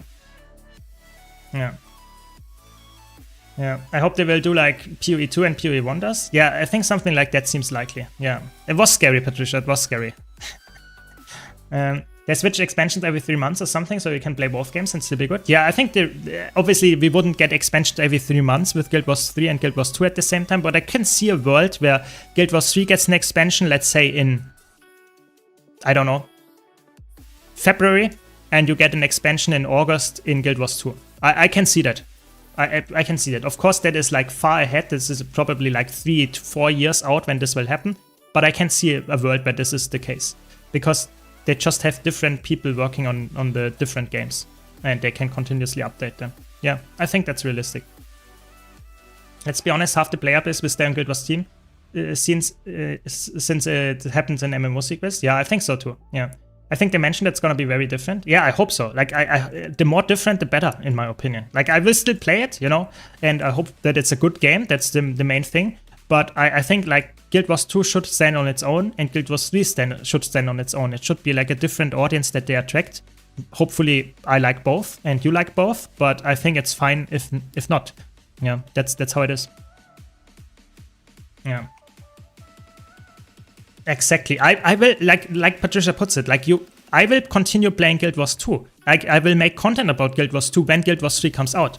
I will play both games. I will make content about both of them. And I hope that most people either join me or accept that they only play one of them. I think that's like, for me, the biggest hope there. Yeah, I agree. As long as Guild Wars 3 is World vs. World, I'm happy. I'm not sure. We have to know like more about it, and then we can talk about what is in there. Maybe, maybe not. Yeah. I mean, WoW players have like 5 different versions of the game going on right now, and they are all played somewhat. Exactly. Like, there is no reason to not have that happen in Guild Wars 2 and the Guild Wars franchise as a whole. Yeah. The completionists will come back for updates probably. Exactly. And even the players that actually don't like Guild Wars 3 at all will continue playing Guild Wars 2. You know, there will always be an active audience there. Yeah. If I play on Steam, I can't get the 35%. Is it right? I think on Steam, you only have like 20% off of all the expansions. So Steam is essentially like a little bit like lower in terms of value, I think, as far as I know. Yeah. I have not played Guild Wars 1. Maybe I will, though. You know, like Guild Wars 1 is a really good game. It's just I just didn't have the time to play it, and I'm not really attracted that much to the game itself. You know, it's like for me a slower paced Guild Wars 2, which is not exactly what I'm looking for. But maybe, you know, maybe I just have to try it when like the Hall of Monuments comes out. We don't know if there's like a Guild Wars 3 to Guild Wars 1 Hall of Monuments. If that's the case, I will of course engage with it as well. For now, not in my near future plan. But like I said, it could be. It could be.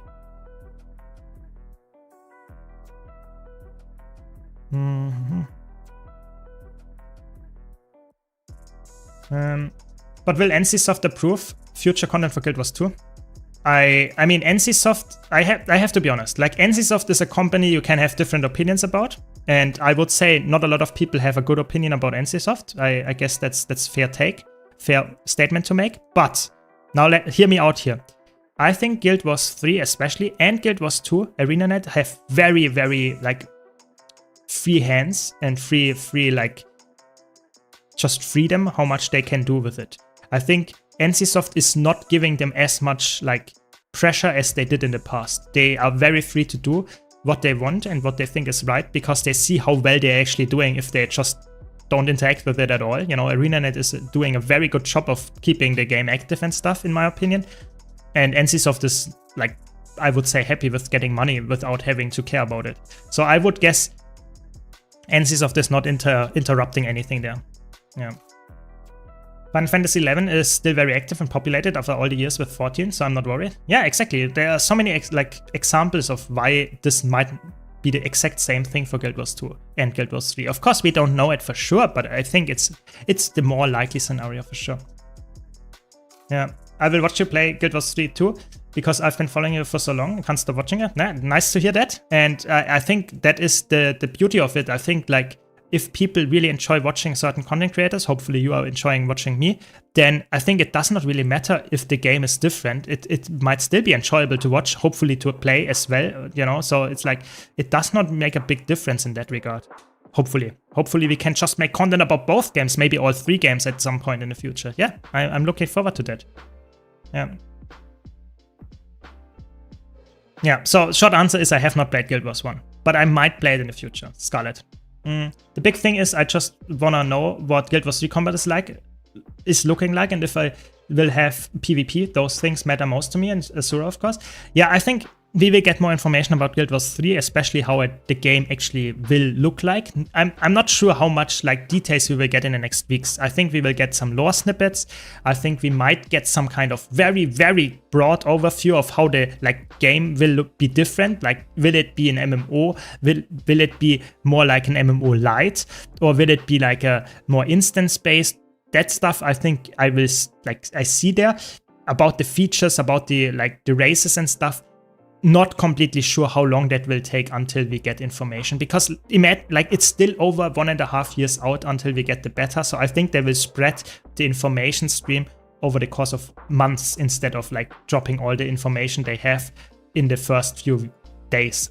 You just have to be patient. Yeah, and we will see. But I'm with you there. I can't wait until they announce more stuff. Yeah, exactly. It's really weird that ArenaNet is listed as the publisher for Guild Wars 3, so I think NCSoft might not even be involved in Guild Wars 3 as much as they are for Guild Wars 2, which is already pretty low.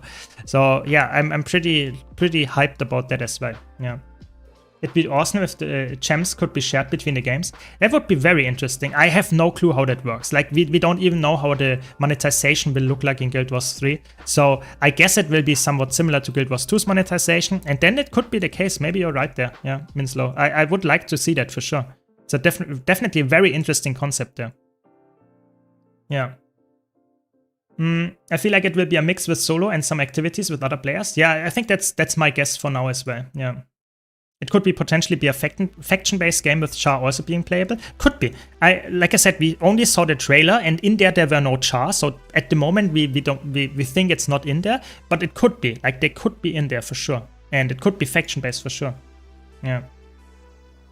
Yeah, Guild Wars 3 definitely uses Unreal Engine 5. That much is for sure. But I think they have good developers and they can make the engine work. I think you just remember a lot of other games that did not succeed as well with Unreal Engine 5, but it's not necessarily the engine's fault, it's also the developers behind it.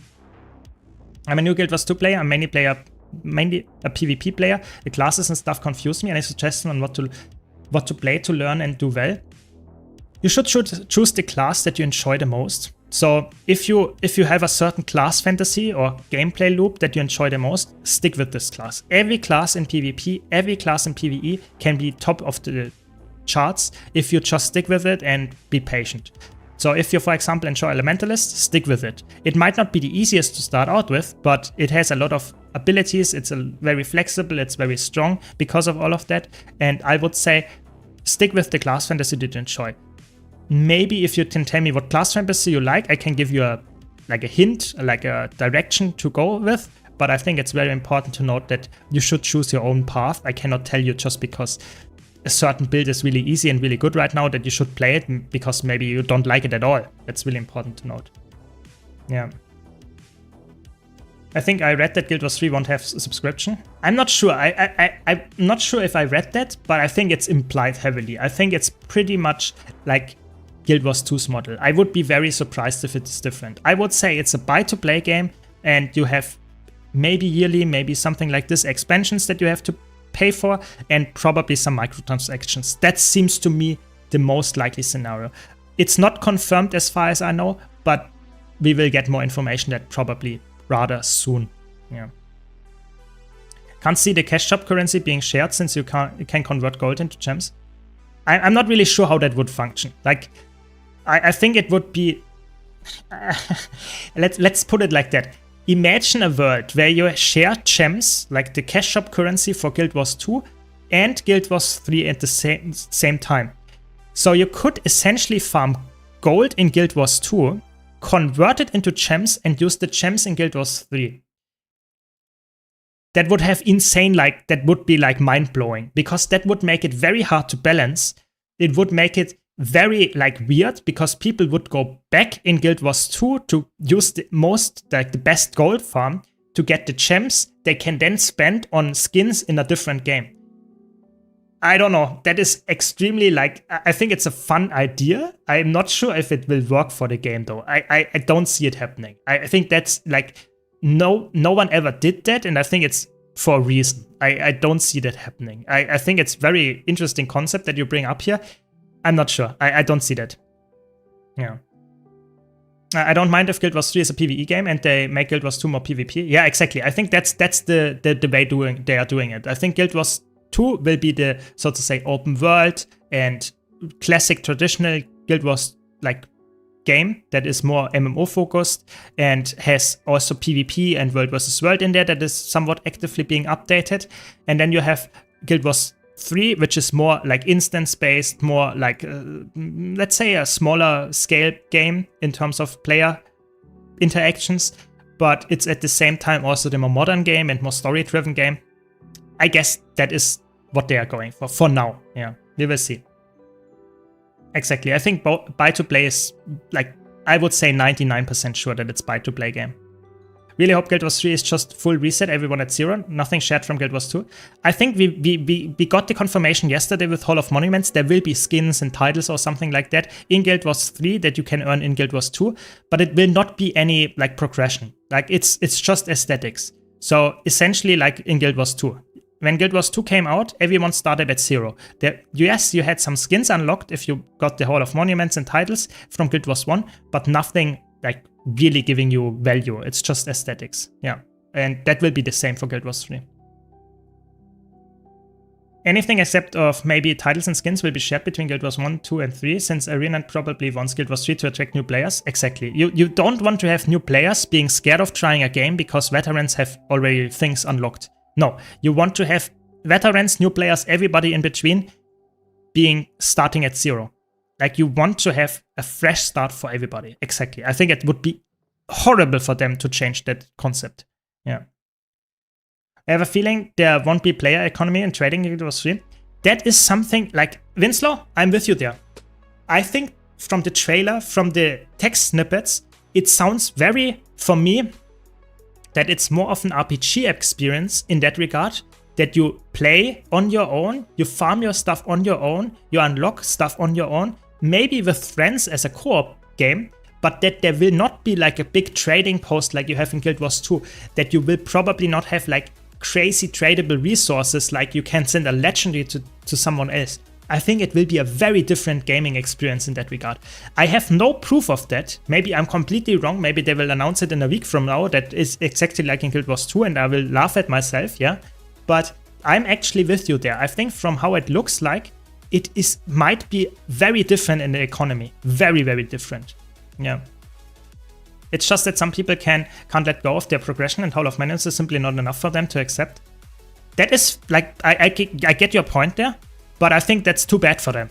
I think like you can still play Guild Wars 2. If you want to get all your legendary gear in Guild Wars 3, then at this point either don't play Guild Wars 3 or accept that you don't have it. I think legendaries and stuff like that you can still have in Guild Wars 2 and you will have a fun time playing Guild Wars 2 for the next 10 years in my opinion. And you can have all your legendaries that you want, but you will not have them in Guild Wars 3. That is just the reality. That's just how it is. And I think you can never please everybody. That just doesn't work. There are too many people on Earth. So you just like have to accept that sometimes you are one of the people that are not like pleasantly surprised with the development. Yeah. And I'm somewhat one of them, you know. I have full legendary, I have all the legendaries in the game. So I will lose all of that if you can say that is losing, yeah. But I will still play the Guild Wars 3 game when it comes out because I'm excited of starting fresh. And I can still always go back to Guild Wars 2. So for me, it's not a negative. But some people see that as negative. Yeah, that's fair. That's their decision. Yeah, it's scary for some people, for sure. Some people probably don't have enough time to play Guild Wars 2 and Guild Wars 3, but yeah, I completely agree with you. Yeah, I think time is definitely something. We had it yesterday as well with hardware issues as well. Like, we have a lot of people here in chat that are not necessarily having the best PCs, yeah, and that is fine. You know, I'm one of them. I don't have like the Giga God tier PC, so maybe my PC cannot handle Guild Wars 3. I think mine can, but like other people's might be having more issues there. That is a concern. Maybe you don't have enough time to play Guild Wars 2 and Guild Wars 3 at the same time. It's just like you have to make it work for yourself. Sometimes that is too bad for you and you cannot do it. I think there are a lot of people that would like to play more World of Warcraft, but the game is very time consuming, so it means that some people just cannot play it as often. Thanks a lot, really appreciate it, Huchi. Thanks a lot for the Prime. Thanks for the support. But yeah, I think that's just my opinion, you know. Time, hardware, investment in general. Everybody is different and some people can do it, some people can't. That's just the future of the 3 games. Some people will stick with Guild Wars 2, some people will play all the games, some people will only play Guild Wars 3. And I think that's fine. Everybody is a little bit different in that regard. Yeah. Yeah. My PC won't handle it, so I will need to invest. Yeah, I mean, that's also a possibility then, yeah. Investing into better hardware, I guess. I need to do that at some point as well, yeah. The trading bit you mentioned, not letting go a bit. Yeah, I mean, that is. I'm not saying that this needs to be the case, Loco. You know, it could be completely different. It could be like crazy economy and trading, and you have like crazy farming going on. But I think that is more of an MMO idea than it is more of like an MMO light RPG idea. Like you typically have maybe direct player trading with taxes or something, but you will probably. I don't see an auction house or something like that. Maybe, maybe not. We will have to see. But I think that is just my impression for now. Yeah. Even though don't get me wrong, I would love an auction house. I think that is one of the best features of Guild Wars 2, that we have this like really easy, accessible like trading post. But for me, from the looks of it, it looks like the game Guild Wars 3 is not looking as it needs that, or if it wants to have that. Yeah. Welcome, Kexros. Welcome. Do you think Guild Wars 3 will skip the leveling experience to level 80? I think that Guild Wars 2 did well with masteries and collecting points. They also said the quote, rich action combat, character building, and skill collection, but I didn't see anything about leveling up. I think we don't have enough information about the gameplay loop yet, but I'm with you there that I think it might be one of two things. Either the leveling process is way slower than it is in Guild Wars 2 to make it a different game. Like imagine like World of Warcraft classic leveling where you need hours, maybe weeks to level to maximum level. I could see that in Guild Wars 3 as well. Or they go the complete opposite direction where leveling is not essentially like your character gets better, but you unlock more skills. So imagine a world where you have always the same stats. You start out with a character having, like, so to say, 100 stats, and you can distribute them however you like. And that will not change over the course of time. If you start 1 hour in, you have that. If you are like 500 hours in, you still have the same amount. But 500 hours later, you unlocked way more skills. You can never use all of the skills, all of the traits at the same time, but you have more options, so you can do more build crafting. I think that could be like a thing that they actually want to engage with, but I'm not sure. Like, it could be anything. Until they tell us, we don't know for sure. Yeah. Thanks a lot. Really appreciate it, Bossy Cola. Thanks a lot. Appreciate the Prime. Thanks a lot. And let's keep the hype chain going. Nice. Keep it up. Keep it up. We are all so hyped. I'm hyped. Everyone is hyped. That's good. Keep it up. Keep it up. Thanks for your support. But that's just my analysis. You know, maybe I'm completely off there and it's completely different. We will see. Yeah. Yeah. System requirements for Guild Wars 3 don't seem too bad though. Yeah, they are not as bad, but imagine, like, this is probably the minimum that they mentioned here. I think for a realistic or a really good setting, you probably need more. But that's the positive. A lot of people said, the graphics aren't for me from the trailer and stuff. But it's a stylized graphic, you know? It's not this crazy realistic art style that you typically have in Unreal 5 engine games. So that already puts it a notch down in terms of, like, requirements. And I think that's a good thing, because having nice cheering as well, proximity, really appreciate it. Thanks a lot. Everyone is hyped, so let's keep it going. Let's keep it going. Thanks a lot. But yeah, I think that is really important, like really, really important to note that the minimum requirements for a stylized game are way lower than for a realistic game. And I think having a low entry point for the hardware requirements is way smarter than having a high requirement to completely cut out certain players that don't have access to it. Nice, let's keep the hype chain going, leveling up. Wolf Deeds, thanks a lot. Thanks for the tier 1, appreciate it. Thanks a lot.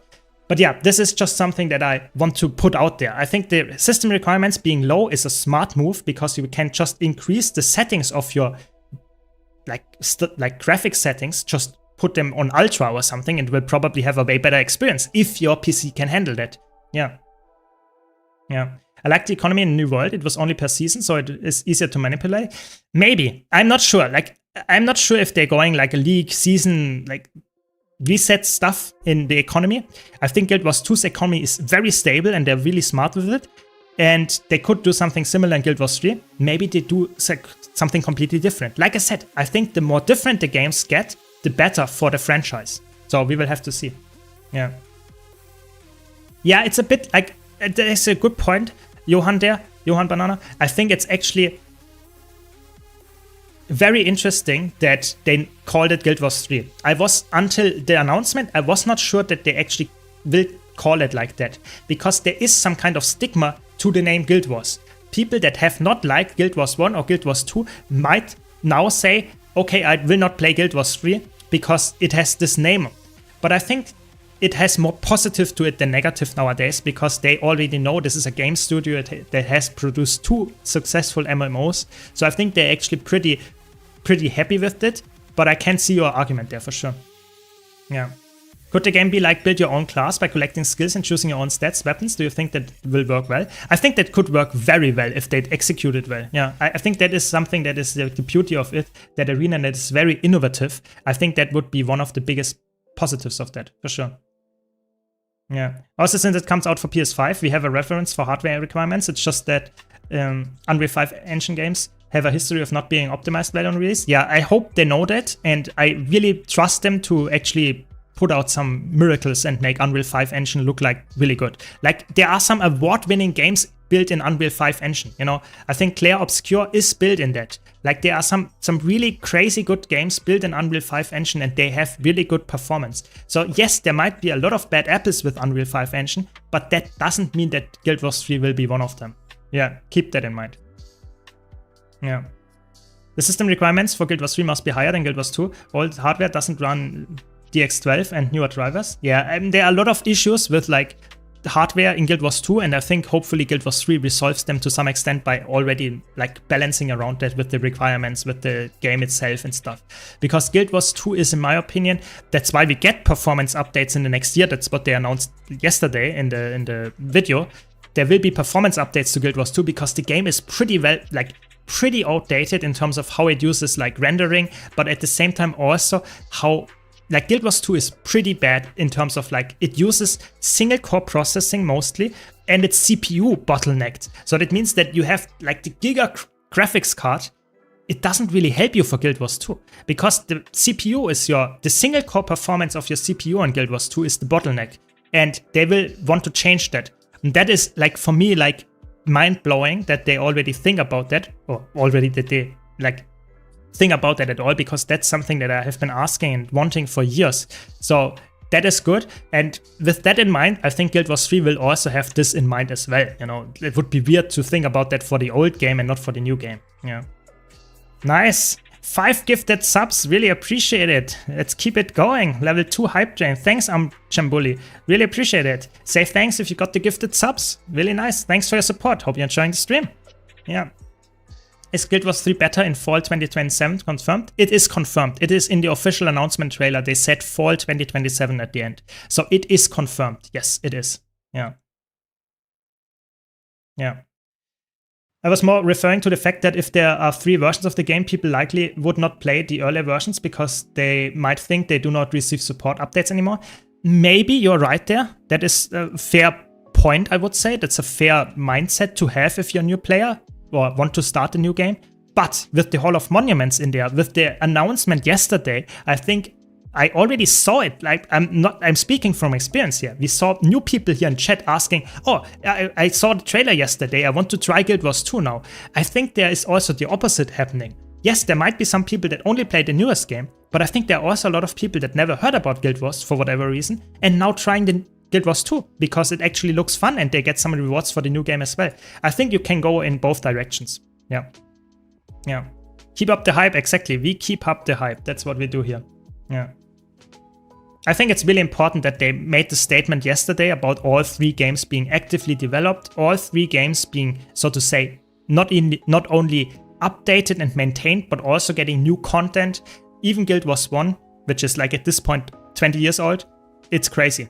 Yeah, I think they really love their franchise, they love their company, their games, their players, and they really delivered that with yesterday's announcement. I'm just so hyped about it, you can probably tell, but I think that's just like awesome. This is just an awesome experience and awesome like timeline to live in, to be honest. You know, they could have done the Guild Wars 1 to Guild Wars 2 move and have said, yeah, we are going in full maintenance mode, we're only developing Guild Wars 3 now.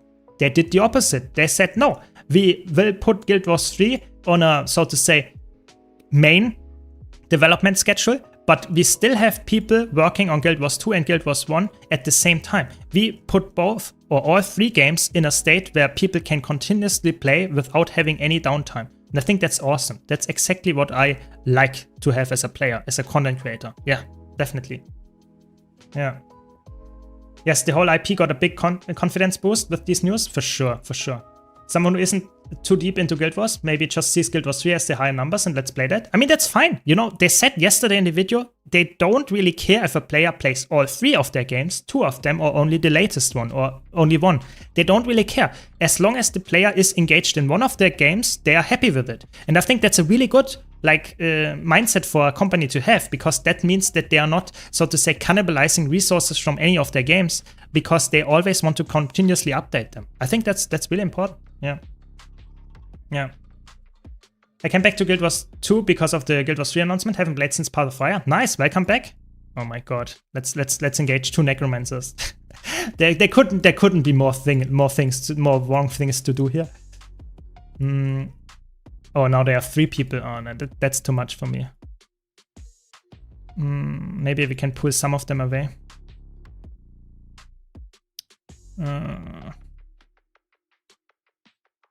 Not sure. 3 people is a bit much, I have to be honest. Maybe we can just run away and maybe not all of them will follow. No, okay, never mind. They one-shot me. Okay, we take that.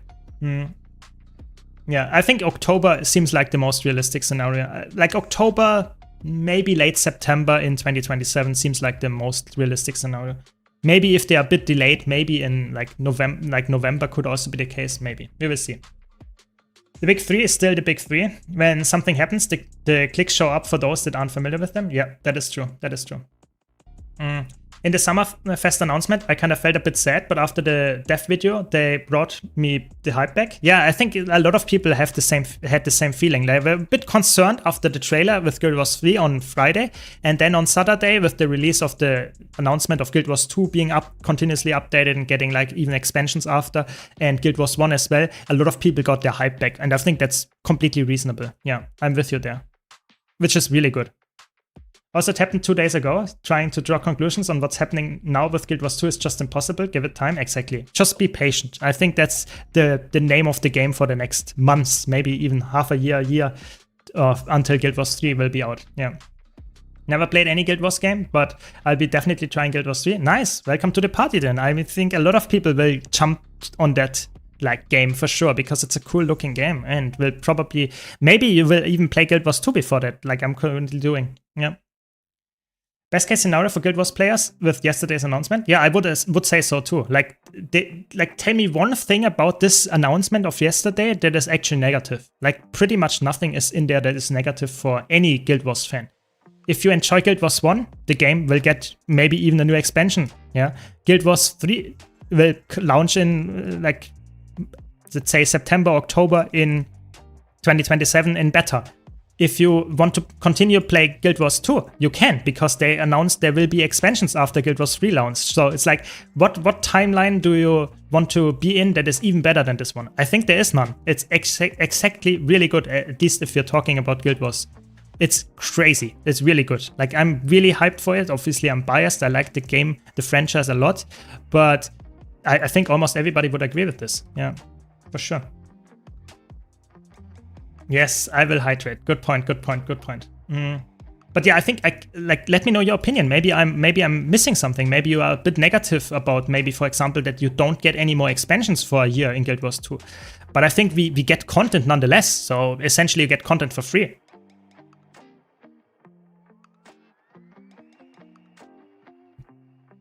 Yeah, I think the good point that Sergeant Tobert brings up here is that Guild Wars 3 is essentially, I'm not joking, the only MMO that comes out in the next 2 years. Like, big MMO. Like, MMO that actually people are waiting for. I might be wrong, there might be some smaller MMOs and stuff, or unpopular ones that coming out, but I think the big ones, there is nothing. Like, Ashes of Creation was the big hope, and it's not coming. And the, like, New World collapsed. So there is so much stuff happening that goes in favor for ArenaNet, and I think a lot of people have never played Guild Wars, any of the Guild Wars games, and now hear about the Guild Wars 3 announcement as the new upcoming MMO that is actually around the corner, so to say. Like, the people will jump on that like crazy, like insanely hard. Yeah. Just listen to what we want and truly care about the game. Yeah, I think, oh my god, they are back. Oh no. Maybe we can catch some. Oh man, there are 4 people now.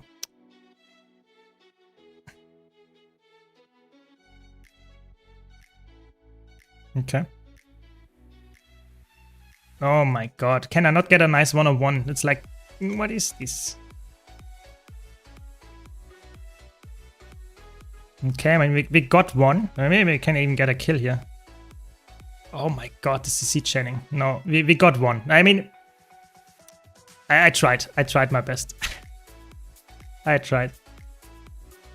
Hall of Maintenance will be separated in parts, so we have content throughout the whole time. Exactly. It will be coming step by step. So core game, Heart of Thorns, and all of that one after the other. So it will take time until we have all of them covered, and we will probably have the whole year of content for the next, even if we don't, even because we don't get any expansion, it will still be content for the next year to come. It's crazy. Yeah.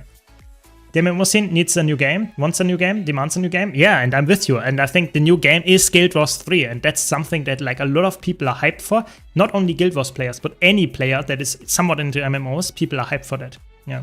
Also, Guild Wars 3 timeline happens 1,000 years before Guild Wars 1, which means people that never played Guild Wars 1 or Guild Wars 2 can hop right in it and start with it. Exactly. You don't have nothing. You have nothing to fear if you're a new player, because you don't need anything. You have a fresh start for everyone. You have no story that you need to know. Everyone is starting from scratch. Yeah. Yeah. We don't know their monetization yet. We have no clue. Yeah.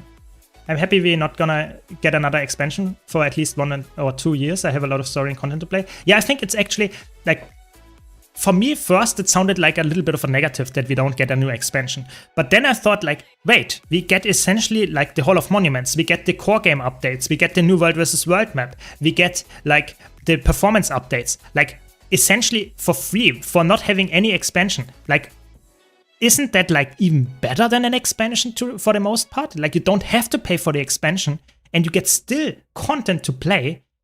I mean, I'm happy with that, yeah? Yeah.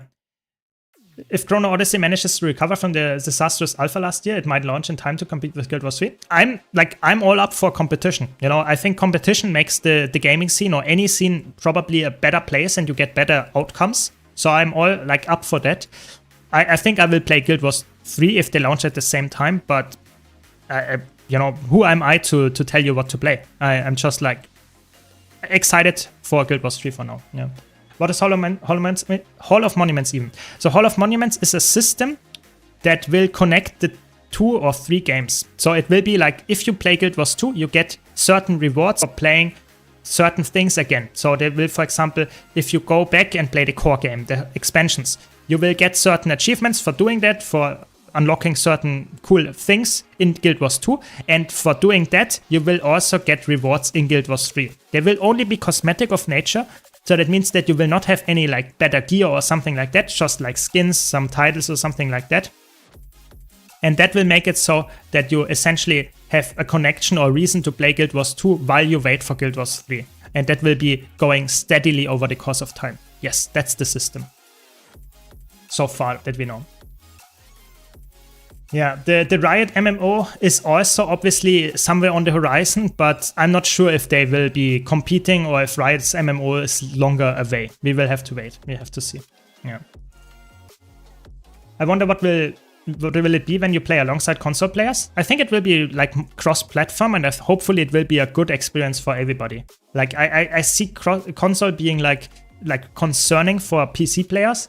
But I think, to be honest, if they execute it well, we know, for example, Final Fantasy XIV does a rather good job of making it so that you play on console and PC, and they have a really good like experience and thriving community. And I think if Guild Wars 3 does the same, I mean, I don't see a reason that is not gonna work. Yeah, exactly. Like Crimarina puts it here, like seeing fixes to push to other, like pushing out new content is good and all. If you ignore the old content, however, that means the new player experience, the other things, is not as good. But if you have, so to say, a reason to go back and update new old stuff, and people actually enjoy playing the old stuff again, it's also somewhat great for veterans, but it's very, very good for new players. Because that means that new players are actually engaging with the content that is now fresh and better than ever before, and they will hopefully stick with the game as well. So I think it's actually a really good decision to make the Hall of Monuments and updating the old game at the same time. It's really good for the game, for sure. I won't grind Warbringer again in Guild Wars 3, I don't have it in me. That is fine, you know. I think, like I said, Guild Wars 2 will be the MMO that is focused on traditional MMO. I think Guild Wars 2 will be that.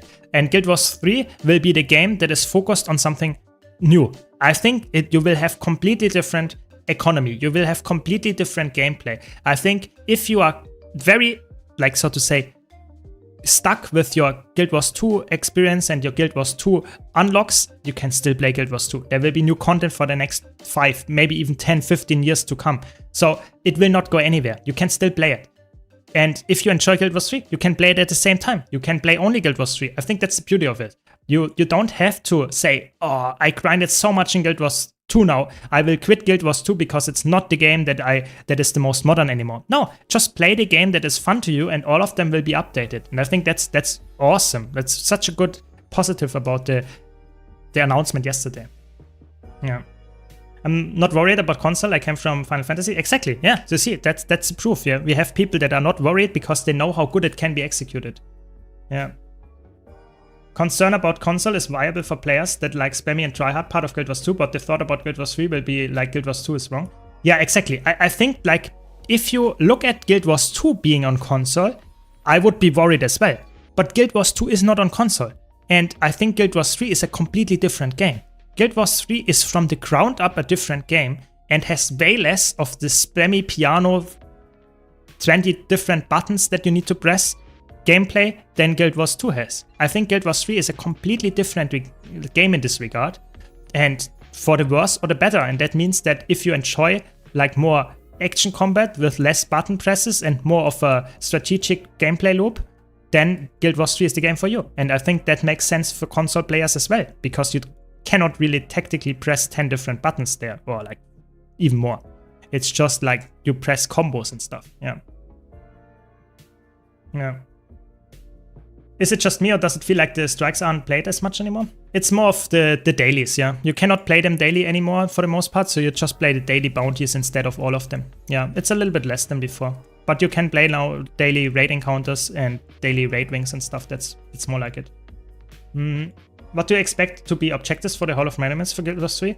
We have to see, we don't know exactly yet, but I think it will be something that is more focused on like completing certain events in like core area, when the core map is, so to say, the Hall of Monuments that is currently favored.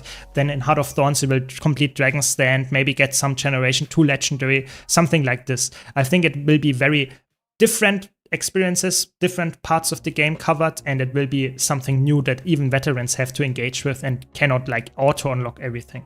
Yeah. Love the positivity, but I feel like we've been lied to by game companies a lot of times. One company developing 3 games in parallel means that some of these games will get the short end of the stick.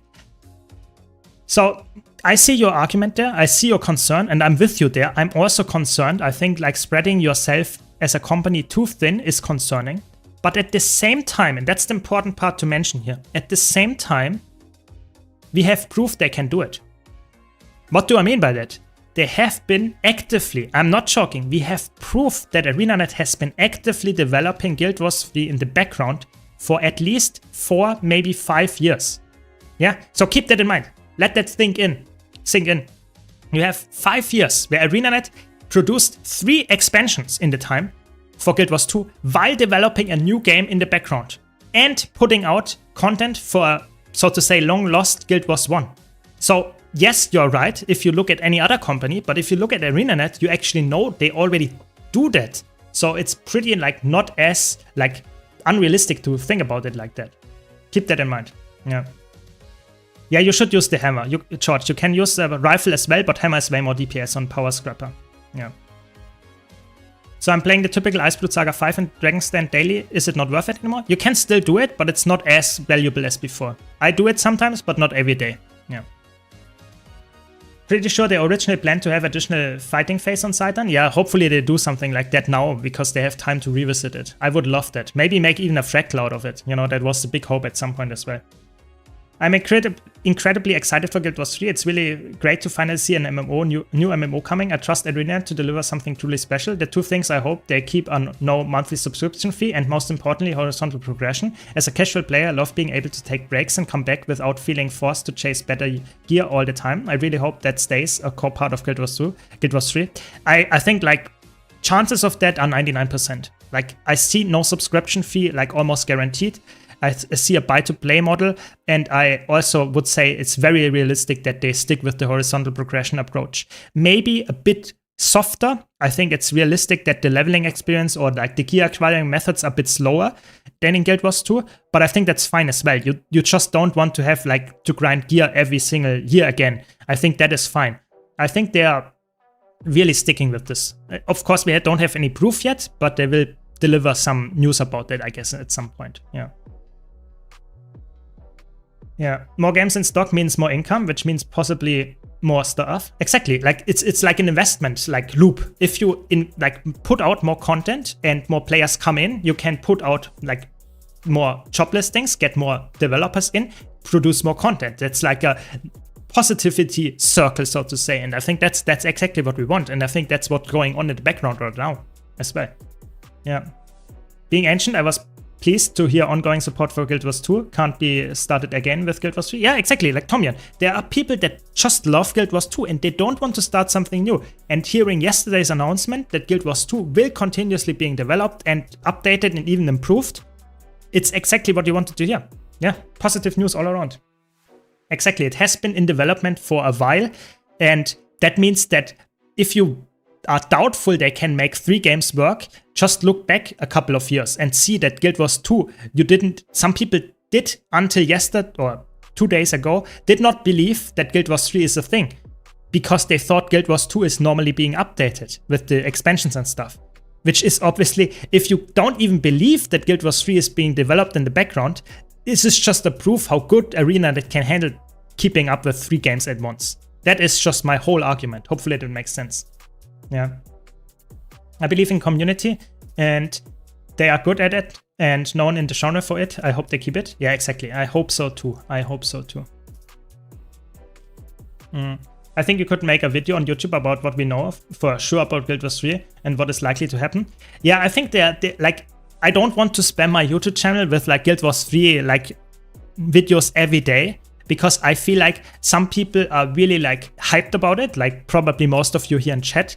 But there are also some people that are like really annoyed at like making like only Guild Wars 3 content for like weeks. So I will keep it myself, so to say, a bit like restrain myself, so to say, and will make videos like every like couple of days about Guild Wars 3 and make some when we get news, when we have something to speculate. And in the meantime, I will just talk about it on stream all the time. You know, I will stream a lot during those next few weeks and talk about all the things that we know about it on stream all the time, being hyped about it. And when there is reason to do so, I will also do videos about it. But I will not do a Guild Wars 3 video every day. You know, I don't want to end up as a slop YouTuber, you know, only putting out like crazy mind games and talking about only Guild Wars 3 future that I don't even know about yet. So hope that makes sense. Yeah. Yeah, exactly. You were surprised, and I think that's good. Like being positively surprised about something is always a good thing. So that's nice. That's nice. I know someone like that. Yeah, exactly. I think it's like it's really good if you can prove people wrong in a positive way. They are positively surprised now that we have such a good like living game being produced while like Guild Wars 3 was being developed for years. That is just good. Yeah, and I hope they will prove us wrong on other things that we are doubtful of. That is my big hope. Yeah. So much time to talk about Guild Wars 3. Yeah, I mean, we still have 1.5 years essentially until the beta comes out. And I will play the beta for sure. You know, I will give you all, I will probably grind like crazy and like just try to get the hang of the game, make content about it. But even before then, I will cover all the news that we get, all the snippets that we have, all the, like, whatever will happen, I will cover it. But in the meantime, I will play Guild Wars 2 and make content about Guild Wars 2, because we know there will be updates, there will be Hall of Monuments, there will be new players joining, I make new player guides, build guides, whatever. I will continuously to do so. I think a mix of that is probably the perfect way of doing it. Yeah. I think that Guild Wars 3 is a good opportunity to grow your YouTube channel, for sure. That is my big hope, but I will also just try to have fun. You know, being hyped about Guild Wars 2 and Guild Wars 3 is good enough for me to continue doing it, and if my YouTube channel and my Twitch channel grow at the same time, even better. And hopefully you can understand like everything of that as well. Yeah.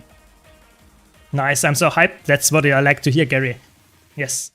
If they pause expansions, that means Wizard World will be paused too? That is interesting. I have not thought about it. So we know that the Wizard's World will end the season here in 86 days. But maybe the Wizard's World will be just like on, so to say, like non-expansion mode, meaning that you can get the Wizard's World objectives if you have any expansion purchased.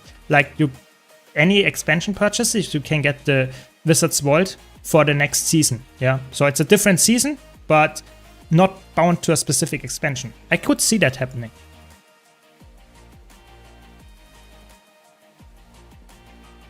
Yeah, exactly. Very good, Loco. I like that. I like that. Guild Wars 2 has been building the foundation and reworking core since Feature Pack 2014. Exactly. Time to actually deliver. I hope they can pull it off. I hope so too. I hope so. That would be awesome. That would be so good if they would actually deliver on all of the things they promised, because that would make the game so much better, for sure. Yeah. Guild Wars 3 will nuke Twitch. We'll see how good it is later, but on launch it will be a huge event. Yeah, I think like if you think that like the people are like hesitant to play a new MMO, then I think you have to reconsider. Like the gaming world is looking for a new MMO, and when Guild Wars 3 will officially launch, I think there will be even the Guild Wars 2 haters will play Guild Wars 3 because it's such a huge game. I think like even people like Asmongold that never touched Guild Wars 2 because they don't like it will play Guild Wars 3. And that will happen, and we will have huge influx of players on Steam, on Twitch, on YouTube, everywhere that play Guild Wars 3 for the first time, and will just like completely like increase the numbers of like ArenaNet's popularity insanely hard. Yeah. And I think that's a good thing, of course. Loved when they got the Visions of Eternix expansion and the community was so excited and hyped. It was so much fun. I think that's how it's gonna be from now until the fall of 2027. Yeah, I think so too. I think that will be hopefully the case until then. I hope to ride the hype wave until then. That is my big hope.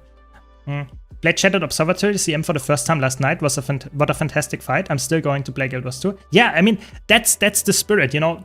Getting into new stuff in the game and showing for what you like in the game. And we have a lot of new players coming in now as well, not only with the Hall of Monuments, but also with like the new player experience, people trying a new game with Guild Wars 3 will want to try the prequel as well.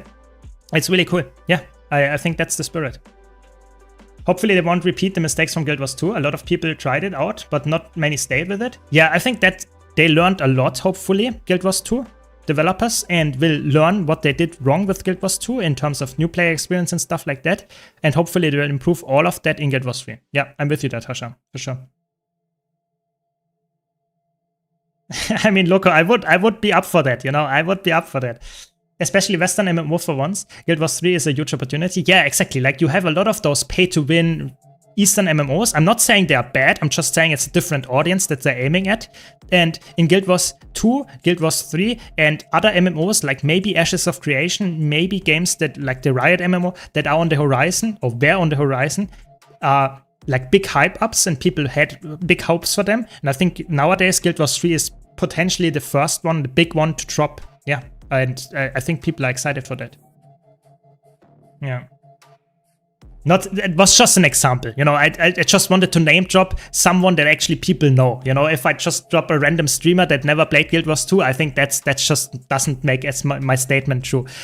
I'm not saying that we need specifically this person, I just said we need any big streamer to come to Guild Wars 2 that has some like impact and like get more like Guild Wars 3 rather, and get a really big like, I don't know, community with them, and hopefully big influx of new players. Just wanted to mention it. Yeah, please don't like.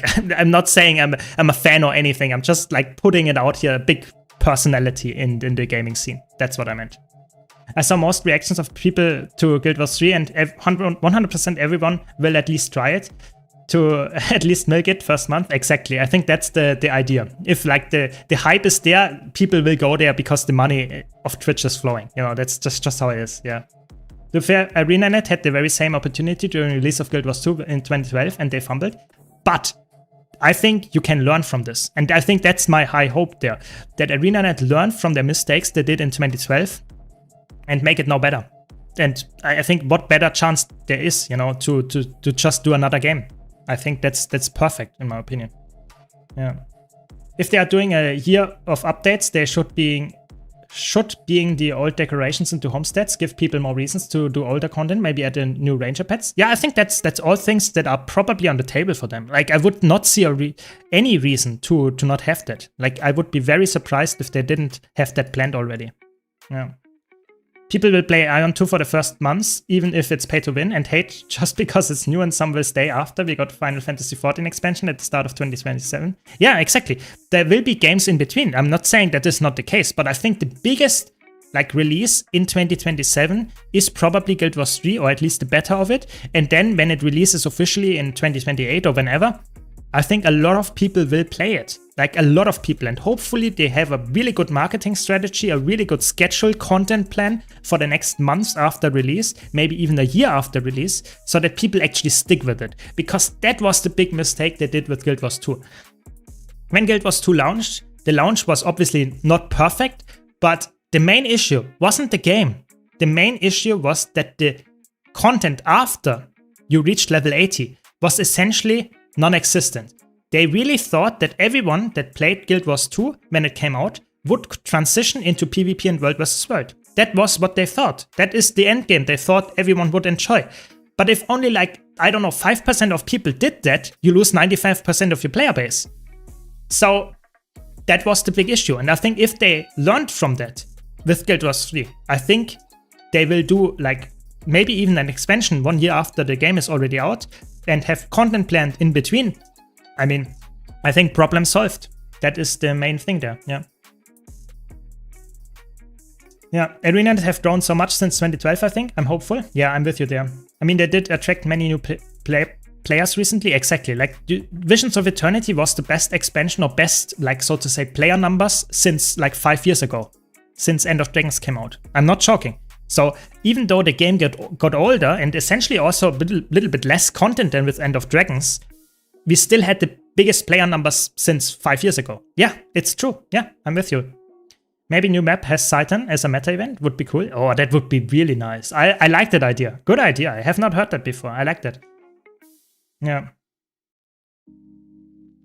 I'm with you there, Tyrell. I'm not saying that the marketing of Guild Wars 2 back then was a smart move. Like, I'm not saying that people that quit Guild Wars 2 back then because it didn't have any endgame was not for a reason. I think it was. Like, quitting Guild Wars 2 back then was completely understandable. You leveled to level 80, you experienced the story, you played some dungeons, and what did you do then? You played some PvP, some World vs. World, and then after that, yeah, it was fun and stuff, but there's nothing to do anymore. Yeah, exactly. I think that is the biggest problem that they had at launch. Guild Wars 2's PvP and World vs. World were not rewarding. They were not really like anything else than just fun. And that is good and all, but especially MMO players want to have some carrot to chase. And in World vs. World and PvP, there was literally no carrot at all. In PvE, there was not even a real endgame. You could do dungeons. That was pretty much it. So that was the big issue. And I can totally understand if people quit the big game back then. They slowly improved on that, and we're now in a different space and different times. But that is way too late for some people that quit back then. Yeah, for sure. They need to make meaningful content in the open world. Creating new raids constantly isn't viable. I think it's... We have to see what the new game is. I really cannot judge if there will be raids, if there will be big open world maps and stuff until we get more news about it. Like, I think I'm with you there, Lang, that in general it's not viable to only set on one horse, but I'm not sure what Guild Wars 3 will be of a game. We have to see. Yeah. AOC did its job. Yeah, I guess you're right there. I guess you're right. Something like Fractals near launch on Guild Wars 3 could be the key to press. I think something that is like scaling content, that is repeatable, has a lot of rewards, is fun to play, and scalable not only in terms of difficulty, but also scalable in terms of player number. I think that is my big hope. I mentioned that like a couple of weeks ago. People always ask me, what is the biggest feature you want to see in a new game, in Guild Wars 3 that is? I think it's some kind of scalable dungeons. Like Fractals, like Mythic Plus, but something that you can also solo if you wanted to. And it has infinite scaling. That is the important part. It has some infinite scaling. So I can try to beat like level 1000 Fractal if I wanted to, and grind and find a build that can do that. Has more rewards for beating 1000, level 1000 of this, than having level, I don't know, 5. You know, that would be awesome for me. If that really is fun, maybe procedurally generated maps, something like that, that has infinite replayability for me, has some fun mechanics in there, has some theory crafting in there, and I can do it alone or with 4 other people. That would be what I want. You know, that is, so to say, my big hope. I like to like just teleport Gale on someone. So toxic. Very good. That is my hope there. Like dungeons, something like this in this direction. Yeah. I'm not sure if everybody likes it. That's just my idea. You know, that's just my idea. Maybe you have some other ideas. I would love to hear them. Maybe I make a video about that. My biggest hopes, or our biggest hopes for what content Guild Wars 3 has at launch, that to keep it going. That would be really cool. So let me know your ideas. Maybe I make a video about that one. Yeah. Do you notice the scaling feature from Hades? I always thought they made it that's so clever to scale difficulty. Yeah, I think the new Hades like scaling is insanely good. I'm with you there. I think, Rox, that is one of the best scaling features you can make. And I think like improving or using this as inspiration would be really cool. Yeah. Legendary items is too long for much players. Is correct. Some legendaries need too much time. Yes and no. I think you need to have some longevity. I can understand that some legendaries need too much time. I can definitely see that. But I personally also think that you need longevity in games. And like having a goal that you can complete within a week is not keeping you playing for very long. That is very important to find a like nice balancing act there. I want something like TMs too, that I can hunt in different places of the maps and spam with some super rare chances of getting a good drop. I think that is something that I really like.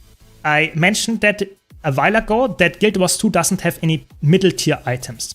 I think it would be really cool if you have something that you can grind in Guild Wars 3 to get some really lucky drops if you're happy, if you are really lucky, I mean. And you can just do that and hunt specific items. Maybe combine that with some kind of bestiary. I think that is something that is completely like not there in Guild Wars 2. Some kind of bestiary where you can collect some hunts and complete them and then get a chance of getting some really rare drop. I think that would be really nice if you have that some kind of like hunting log, something like in that nature. That would be so cool. Like a completely different experience to what I just mentioned with the scaling difficulty, but for more of a like casual loop, maybe more Monster Hunter style where the bosses are actually pretty hard to kill as well. I would like that a lot. Stuff like that, you know, what can you come up with, you know? That is like, let's brainstorm something, yeah. You can do a poll, open world PvP raid. Yeah, that would be, that's a good idea. Yeah, I would try to do that. I guess ArenaNet has an awesome idea. Yeah, they probably have some really good ideas as well. Yeah. Do you want the whole world to play together without European or US servers? I hope that it's the case. I think that will be a bit of an issue with the ping. Not sure how they will manage the ping there, but I would be up for that. Yeah. I don't know how they do the servers. I think the biggest hope is that they have servers for Asia and Australia and stuff as well, because that's missing for Guild Wars 2 right now. So we will have to see. Yeah. Can't wait for the new Hall of Monuments. Yeah, it's pretty cool. I'm waiting for that as well. Hopefully you get some more news about it soon. Armor is impossible to take in 1 week. The weapons need rich people months to farm. It's an MMO, but it's only this with the system. The time gate is a pain. I get that point that the time gate is not really good. I can get that. But at the same time, I think tell me one MMO where you can get like the best in slot, most prestigious reward within like a couple of days. I think it's always like you have to find a balance that is actually interesting, that is like interesting not only for the players to engage with, but also for the developers to keep you hooked for a long time. I don't know. I think it's really hard to balance. I can see your argument there, MX, but I think it's really hard to balance. And I think Guild Wars 2 does a rather good job, I would say. You have so many options to get legendary armor that in the end, if you play all game modes, you can get it pretty fast. Like you can get it within like a couple of weeks, full legendary armor. If you like essentially like 3 or 4 weeks, you can get full legendary armor if you just play all game modes. I'm not joking, it's possible. Yeah, the open world should be split into easy, medium, hard, difficult areas with actual difficult bosses and rare loot. I mean, I would be up for that. Like I said, I don't know exactly how it will work. If it's like open world, like where you can just meet other players, or if you play on your own in the open world, we will have to see. And then we can talk more about difficulty as well. Because that's something that difficulty comes from how the game is developed. Yeah. We need something like legendaries because there are so many Guild Wars 2 players who love collecting things, so I think they love it. I think collections as a whole is like pretty guaranteed. Like I think they will take all the best features of Guild Wars 1 and Guild Wars 2, like the wardrobe system, like the collections, like stuff like that, like the combat, and will improve it and make a better game that is different in the gaming experience, but uses the cool features that you have and will try to make it even more interesting to play in. Yeah, that's what not only my hope is, but also what I think is happening. Yeah. Yeah. The appeal of MMOs is often chasing progress or goal. Achieving that goal is sometimes the worst thing that can happen. Yeah, it happened to me, you know. Like a couple of years ago, I had the goal to use all my gold to get the guaranteed wardrobe unlocks, which is a specific item that can be used to get some skins unlocks and get all of the skins in there. I achieved that goal and I was pretty burned out after I did that. I was a bit scared and did not know what to do after that. And I think losing your goal is one of the worst things that can happen in an MMO specifically. So I think it's really important that they always add new goals, even if some people don't like those goals. Yeah. I hope we can bring all our legendary gear over. That will not happen. I can tell you that for sure, that they want to have a fresh start. So I'm really sorry to disappoint you there, but if you like your gear in Guild Wars 2, you should play it in Guild Wars 2. Yeah, I think like you should not think that Guild Wars 3 will be the game where you can get all your legendary gear from Guild Wars 2. That's just not how it is. They want to have a fresh start, they want to have new players and veterans starting from scratch. I was thinking of playing through the story of Guild Wars 2 for a second time. Should I wait for Hall of Monuments? Yeah, I would wait for that. I think it's very, very smart to wait for that, because you will probably have to do that to some extent as well with Hall of Monuments. So if you can wait at least until, like, let's say October or something, when Hall of Monuments will start after Visions of Eternity is done, then I think you will like thank me. You don't have to do it a third time then, I would say. I'm averaging 1 piece of Soto legendary armor a week at the moment. I think that's pretty good pace without breaking the bank. Yeah, I think that's good, and you are done after 6 pieces. So I think it's like 6 weeks to get the best in slot gear and have really cool cosmetics and features. I think that's good. Yeah. Only thing about legendaries that bugs me out is that it's pretty hard to begin and grasp the scale of the work. If they make a system which helps with tracking legendaries, like the Blizzard add-on would be nice. Yeah, I think in general the UI is something that Guild Wars 2 is not perfect at. And I think if they improve on that, to like tracking features, all of that stuff in the game, I think that would be really good. I would like that a lot. Like, I'm not sure how they have, of course, really good developers, and I'm not sure how much the engine is the issue there, but I would really like to see some improvements for the UI in Guild Wars 3, for sure. After every goal, I feel a bit exhausted. Now I know that's normal and just chill for a while. Exactly. I think like you have to find. Oh my god, it's the necromancers again. Yeah, I think that's something that you. No, I mistimed it. No. Maybe we can pull some of them there.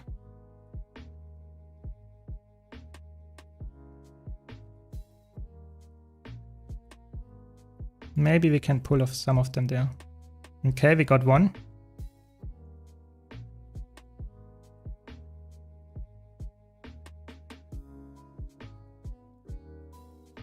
We get a second one. I have to concentrate here.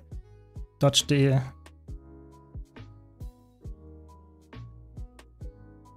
No.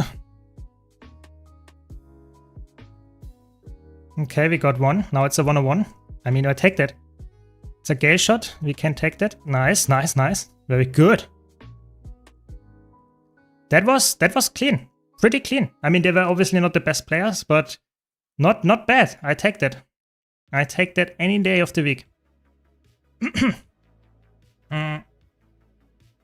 Everyone should start at 0. You will not get any legendaries in Guild Wars 3 from Guild Wars 2. Like, no chance. I'm really sorry to disappoint you. I think that's just like... that would be just so bad marketing, so bad, like people will not join a new game if you just have to play another game for like thousands of hours to get the best rewards. That's just, or like at least get a head start. That is just very, very stupid. I'm really sorry to say that, but I don't see any reason to have that in the game. Even if not the UI rework, but official add-ons as support would be nice. Yeah, I'm with you there. Like, stuff like that would be awesome, would be really cool. But, I mean, who knows? Who knows what they have in plan for us? I hope we have a really good API. I think that's one of the best features of Guild Wars 2, that we have a really good API and a really good wiki. And I hope they also give us add-on supports that are not like as impactful as like having to have 10 different add-ons, but having at least really important good things that you can add as an add-on if it's not in the base game would be pretty cool. I'm with you there. Yeah. Would be sad to have to start all over again, like new players, if the Hall of Monuments is only tied to new achievements. I think it will be a mix. I would be very surprised if the Hall of Monuments is only, so to say, autocomplete. Like, imagine I played the game for over a decade, yeah? Imagine I log in when the Hall of Monuments came out and I get like, boom, 10 achievements on my list and everything unlocked and I'm done. And I can log out and I log back in like, I don't know, a month from now with the next achievement batch. That would be horrible. I think in an ideal world, it would be like you get some things for completing new things, new achievements, like doing a jumping puzzle again, doing like maybe a story step again, doing like a meta event again, and stuff like that, maybe doing some harder achievements again. But at the same time, also having some unlocks that you already have being valuable as well, so that you have new players and veterans engaged with it. That would be my dream. Yeah. Yeah. I think some skins could be in there. So if you have, for example, Eternity unlocked on your account, I could see a world where you get the Eternity skin in Guild Wars 3. I could see a world where this is the case. But I think no actual, like really, really good like gear or something. It will just be skins or titles. I don't see anything else. Yeah, I hope that makes sense. I was rich in the future because Guild Wars 3 is in the past. It makes sense, you know. You take over your money in the past. You know, you time travel with your money. I guess that's the whole reason. Then I'm not sure how they actually make that work with the lore. You have to see. In Guild Wars 1, Hall of Monuments, it was the same. 30 or 50 was kind of possible with less playtime, but 50 or 50 was harder. Exactly. I think if you make it like so that new players have a reason to play the game and start from scratch in Guild Wars 2 and get like, let's say 60%, 70, maybe even up to 80% with starting Guild Wars 2 from scratch and playing a couple of dozens, maybe hundreds of hours until next year. I think that is realistic. And then for the last 10, 20, 30%, you need to actually be like a long-term veteran or at least compete like a lot of crazy achievements. And I think that would actually make like it very interesting to almost everybody. If that's done well, I think the Hall of Monuments is like a big plus for every kind of player. But for now, like Hall of Monuments will probably be skins, will probably be titles and stuff like that in Guild Wars 3. It will not have any like meaningful impact. It is just, so to say, aesthetics, I would say. Yeah. We don't know anything yet though. So it's not confirmed. We just know it. There will be a Hall of Monuments and we know there will be probably like new achievements and new stuff like that. That is very important to complete to get those Hall of Monuments. It's not something that will like be like get all the legendaries in Guild Wars 2 and you have all the like legendaries in Guild Wars 3. That's not what Hall of Monuments is meant to be.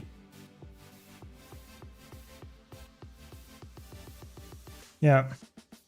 God Walking Amongst Mere Mortals was a title from Hall of Monuments in Guild Wars 1. Exactly.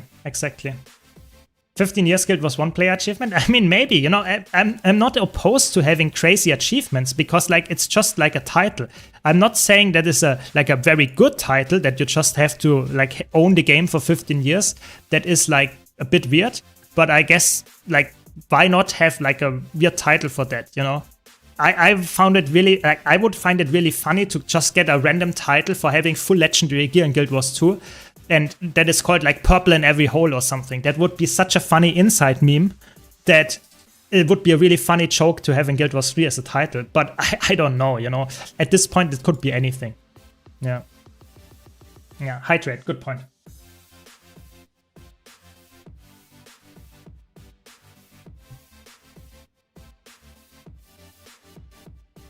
Yeah. There's a world in Guild Wars 3 is another MMO genre in a way that you will have 3 products that not necessarily will compete against them. Yeah, I think that's not that's the world we live in. Yeah, I think that's very, very likely, and that will be the case. I would be very surprised if that's not the case. Yeah. I had a mental breakdown first time in Tangled Depths. I mean, I can understand that, but I think it's a beautiful map design. It really is. It's very unique. Yeah, very unique. Personally, I think the time we spent or spent staring at the Tangled Depths voice should carry on too. Maybe, yeah. I mean, it's a very important thing to do, you know. Chuck Garrett waiting for the last 10 minutes, yeah. I see that.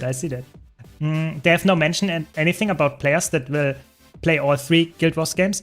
I have to be honest, I think from what I heard from the video yesterday, I think Hall of Monuments for Guild Wars 3 will only include Guild Wars 2's achievements.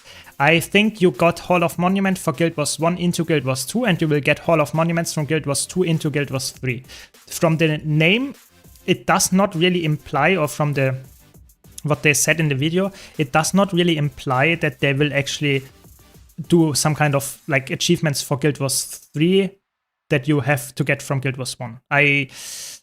Maybe I'm wrong, maybe they just didn't mention it, but for now there was no mention of it at all, and that's for me indicating that they have not planned that. But it's not confirmed by any means. Yeah, so keep that in mind. Yeah. Yeah. And purple everywhere if you have the whole Krakatoa legendary set. Yeah, I mean, I would be up for that. I think that's funny, you know, take some kind of humor into those titles as well. Because let's be honest, we all spent probably way too much time playing Guild Wars 2 and taking some titles that really just like transfer that fun, that time that we spent in the game into a different game just with the title or something like that would be like, I would like that. It would be awesome. Yeah. I just really need to know more before I'm excited. Guild Wars 1 was in an era I didn't spend much money besides buying the game. Guild Wars 2 was a different era. They began to monetize many things beyond what I think is acceptable at times. So I just need to know what they offer in 3. I mean, that's a fair point, Moon. I think that's a very fair point, but we just have to be patient. They will tell us at times. They will tell us just over the course of the next weeks, months, what is actually going on. And you don't have to decide right now. Just play Guild Wars 2 if you enjoy it right now. It's a good game. You still have crazy good things going on, really good sales if you want to start out right now, and then we will see if you like Guild Wars 3, what you hear about it. If not, then just continue playing Guild Wars 2. That's really good. Yeah. Maybe Guild Wars 1 Hall of Monuments gives stuff for Guild Wars 2, which then gives the title in Guild Wars 3. I think I can see something like that, yeah. I can see that you get a title or something like that for completing Hall of Monuments in Guild Wars 1, but I don't think you will get the majority of rewards from playing anything else than Guild Wars 2. I think Guild Wars 2 Hall of Monuments is a reason to stick to Guild Wars 2, and if they would focus too much on Guild Wars 1, you would lose players that are actually interested in playing Guild Wars 2. So I think it's like they have to, again, balance it very well, and I think like Hall of Monuments for Guild Wars 1 already served this purpose. You have skins in Guild Wars 2 that have that, so I think it makes sense to now focus on the Guild Wars 2 to Guild Wars 3 bridge. And I think that's my take there. Yeah. I think if I converted my time playing it, it would be like 6+ years playing. Yeah, I mean, it's always a scary thought, you know? If I converted my time that I played Guild Wars 2, just Guild Wars 2, I would probably be like an expert pianist or something. Yeah, I would probably like earn my money, my salary from playing expertly on a piano. I'm not joking. I think that's very realistic. That I spent so much time in the game that it's just crazy to think about that. But at the same time, it's also a hobby to play games, I guess. So I think everybody has to have some spare time to play or to do something. And I think that's like normal. Yeah. Yeah. Too much time, don't be ridiculous. Yeah, I mean, maybe you're right, Veshay. Maybe it's just me, you know, maybe I'm like projecting on you there. Maybe you all played way too less of Guild Wars 2, yeah. But I know for a fact I played way too many hours of Guild Wars 2. Yeah. Yeah. Yeah, it's true. I mean, it's true, Ruben. It's true. It's true. I'm very grateful for being able to have such a nice community on the YouTube channel and the Twitch channel to be like active about it and stuff, but I put a lot of effort where I did not have any like return, so keep that in mind as well. And I don't want to like talk too much about it, but I think it's like I'm still a pretty small fish in the big pond and big ocean of the like, content creation, so keep that in mind as well. But maybe we'll change that, you know, with your effort, with my effort, and of course Guild Wars 3 coming up. So yeah, looking forward to the future, what the future brings. I will keep pushing, that much is for sure. I wish I spent more time in Guild Wars 2. I've been playing on and off for 10 years and missed some of the golden years. Yeah, I mean, I have to be honest, I also wish I played more in some older days. But I guess that's normal. You know, looking back at things, you always think you would want to change some of the things that you did. That's normal, you know. Just try to like embrace it and try to look ahead and think positively what you could learn of the past mistakes that you did. Yeah, and I think if I be honest, like playing a game, not playing a game is probably also you did some other things, you know. And for me, like I will try to play Guild Wars 3 and Guild Wars 2 now permanently, even if I sometimes have less time to play it, more time to play it. I will try to always keep playing them so that I'm always there when something happens, always there when the community has some fun activities to do, stuff like that. Yeah. Yeah. What is the total playtime?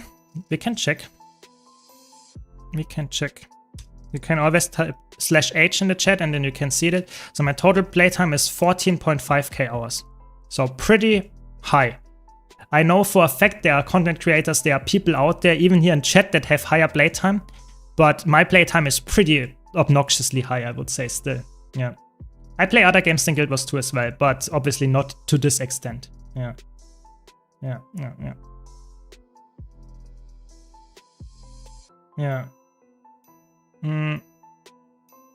In retrospective, some people wish they spent less time on the game, so don't sweat too much. Yeah, exactly. Some people want to play more, some people want to play less. I think that's just the name of the game.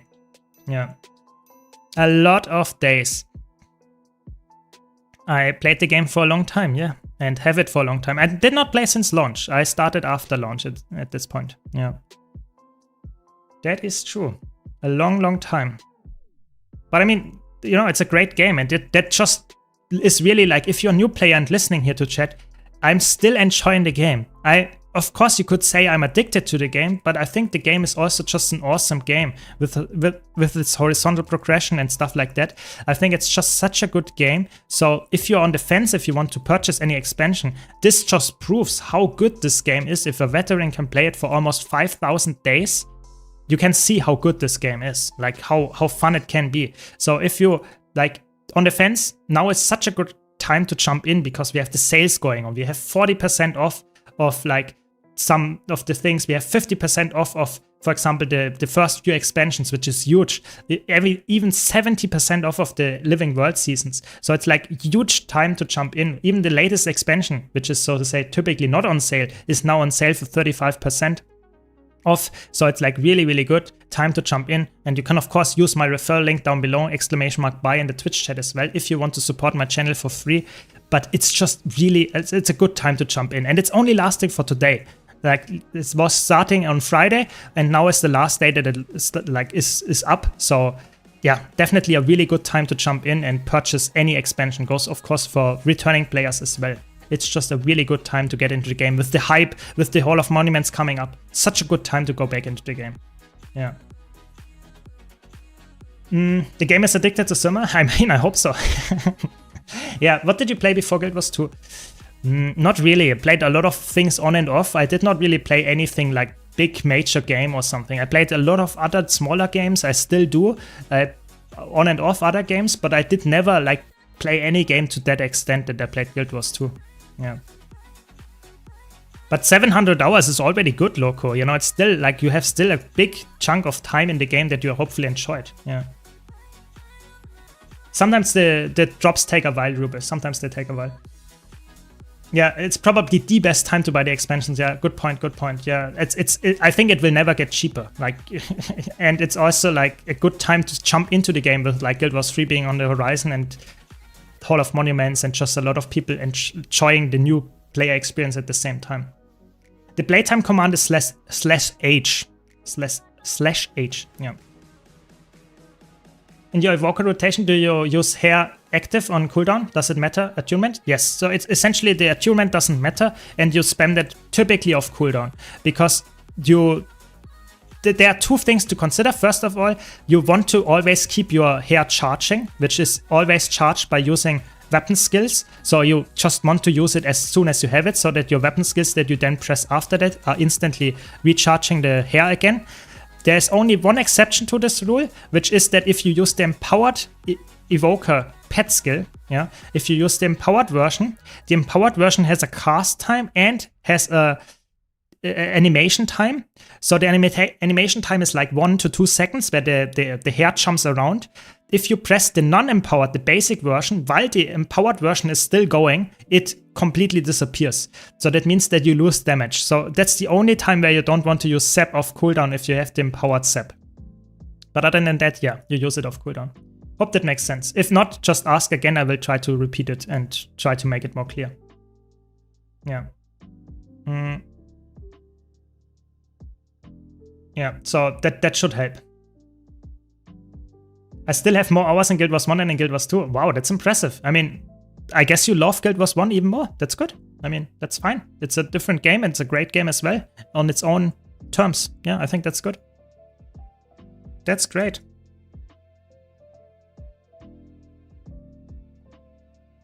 Nice, you have 99% there. Very good. Then you should make it today. That's good, good. I think it's really cool that they have some like fitting in-game rewards for the announcement. I think that's really nice. It's obviously nothing big, but I guess drops are always fun to have, some new skins. Maybe sometimes they even had backslot expansions in the drops. That was awesome as well. But I hope they do drops more often. Obviously, as a content creator, that's great, but I think it's also engagement. You know, you can see how active the chat and the game is if the drops are happening and if they make some nice announcements. So I'm really like happy about that, for sure. Nice, that's good. That's good. Just played Guild Wars 2 very on and off for only a few months at the same time. That's okay, you know, Guild Wars 2 is a game. No, we have a DH gliding in here.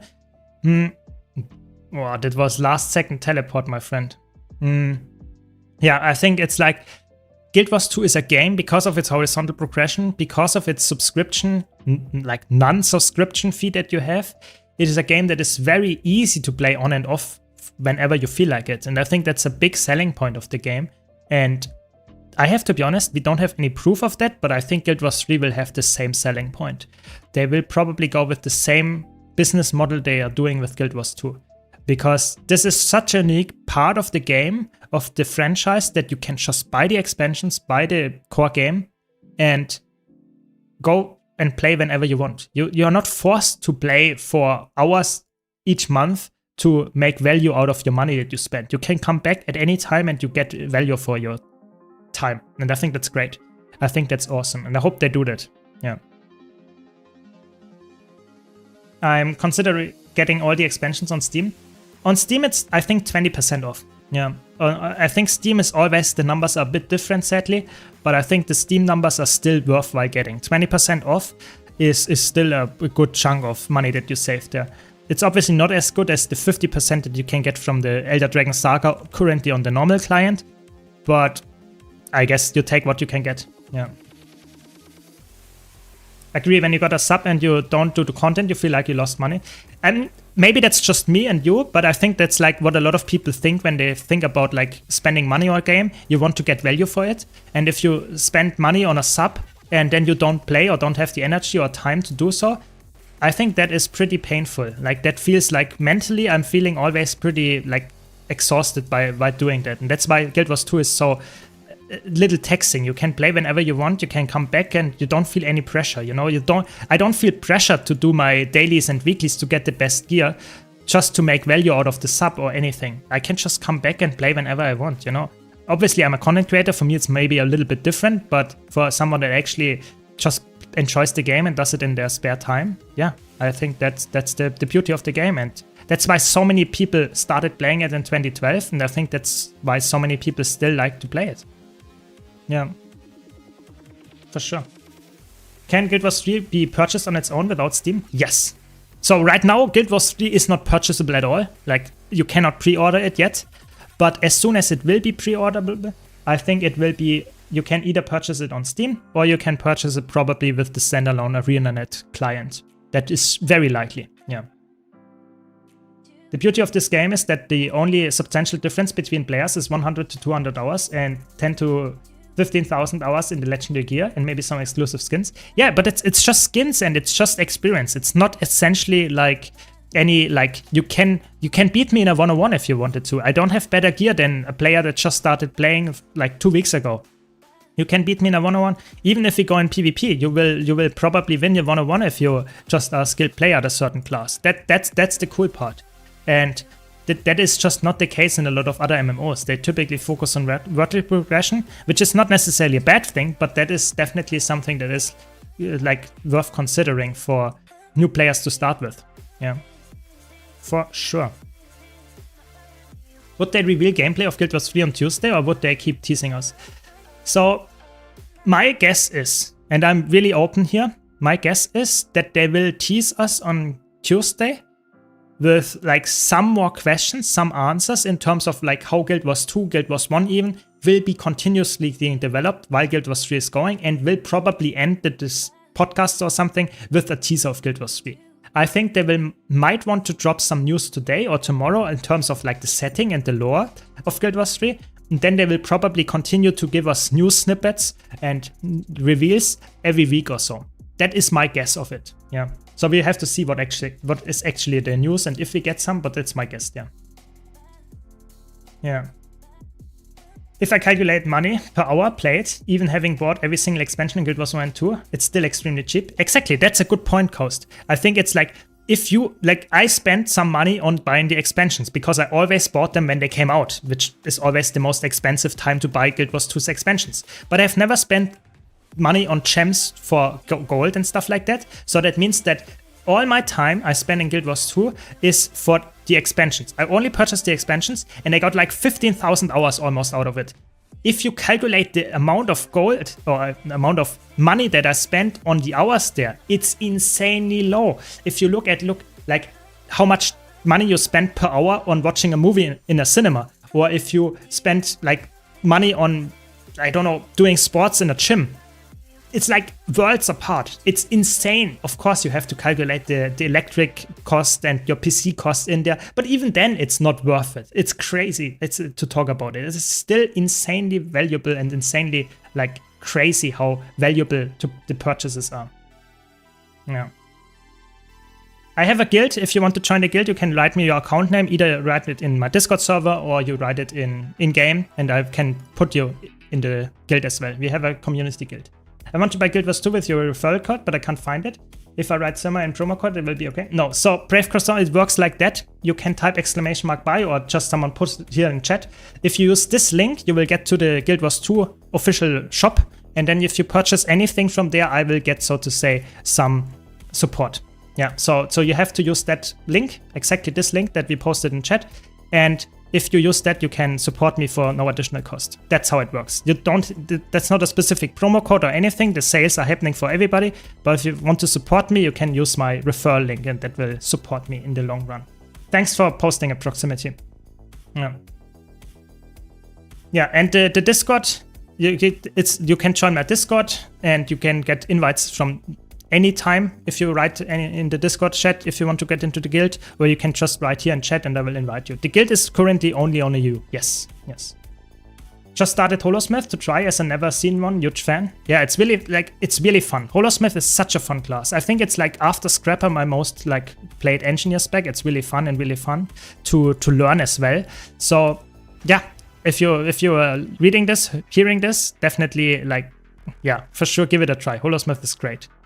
Glad you're enjoying it. There are so many fun things to learn about the class as well. Yeah. Guild Wars 2 bigger than Chim? I mean, I would say in terms of time that I spend in it, for sure. For sure. Yeah. Yeah. Welcome, Corvo. Welcome. Just write the Mechanist build you uploaded. It's cool, but I got used to cast a ton of stuff with Scrapper. Yeah, it's definitely for people that like to play and press a lot of buttons, then Scrapper is fun. It's more fun, and Holosmith is more fun. But if you want a low intensity build, one of the best things you can do is just playing like Mechanist, Rifle Mechanist, and you have essentially top DPS in most puck groups because it's just insanely good for the amount of buttons you press. It's really the case, yeah. But yeah, either way, I'm looking forward to the future, what Guild Wars 2 brings as well. I will cover that here on my channel. I mentioned that here earlier. I think the future of Guild Wars 2 is really great. So if people are concerned and think like, the new game will take some like, I don't know, hype away, some kind of engagement away of the players, I think the opposite is true. I think Guild Wars 2 is such a good place now. And a lot of players, even veterans, come back to play the game now. And if you want to start from scratch or just restart the game, it's now a really good time. Like, don't be worried. Guild Wars 2 is, you should be happy about the future. Like, just think about how good the future is in terms of like what they actually have planned and what they have announced as well at this point. So now let's concentrate here. That are a lot of targets, which is obviously a bit sketchy.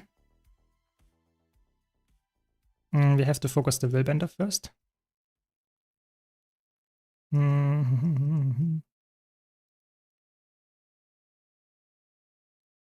Okay, they are already invulnerable. That's good.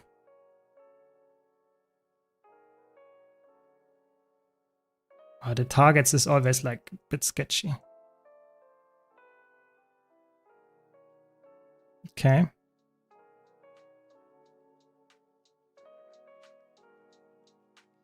I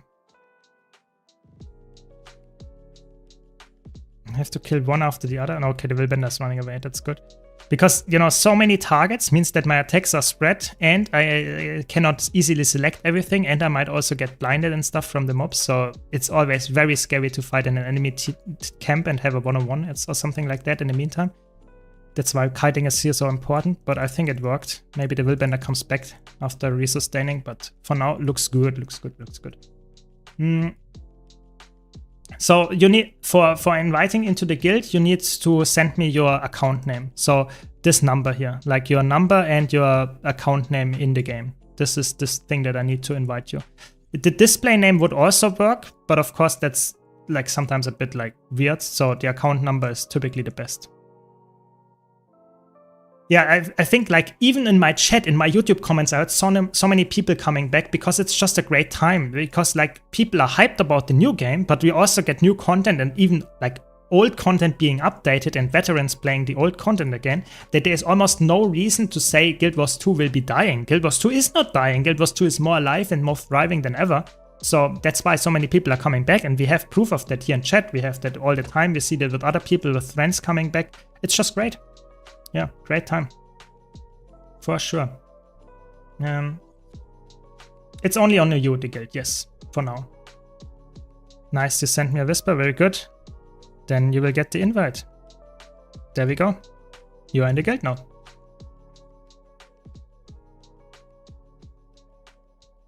That sounds like a very long account name number, Flum. That's a very long number.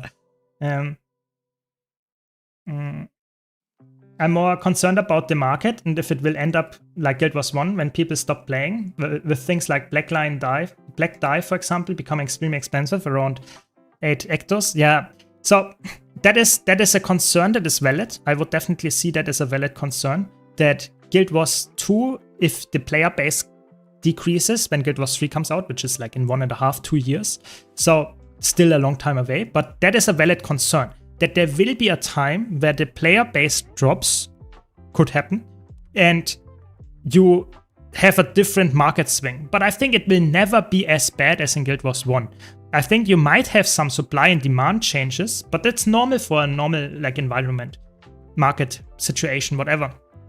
I think it will never be as bad as in Guild Wars 1, but there are some, like for example, some infusions that you get from doing certain meta events that are not as popular anymore, might go up in price, sure, but I think it will not be as bad that like some crazy things that you really want to have as a casual player will be so expensive that you cannot afford them. I think it will be like pretty well balanced, because we have so many people here in chat that actually also say, even if Guild Wars 3 comes out, I will still continue playing Guild Wars 2, and that's enough to keep the economy healthy. I think that's the important difference. Guild Wars 1 was like, when Guild Wars 1 was, so to say, announced being on maintenance mode, a lot of people left the game and never came back. That is different for Guild Wars 2, I would say.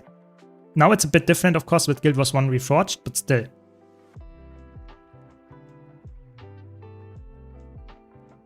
Okay, yeah, I will invite you then. Give me a second. There we go. Welcome to the guild. Yes, hydrating. I knew it. Very good.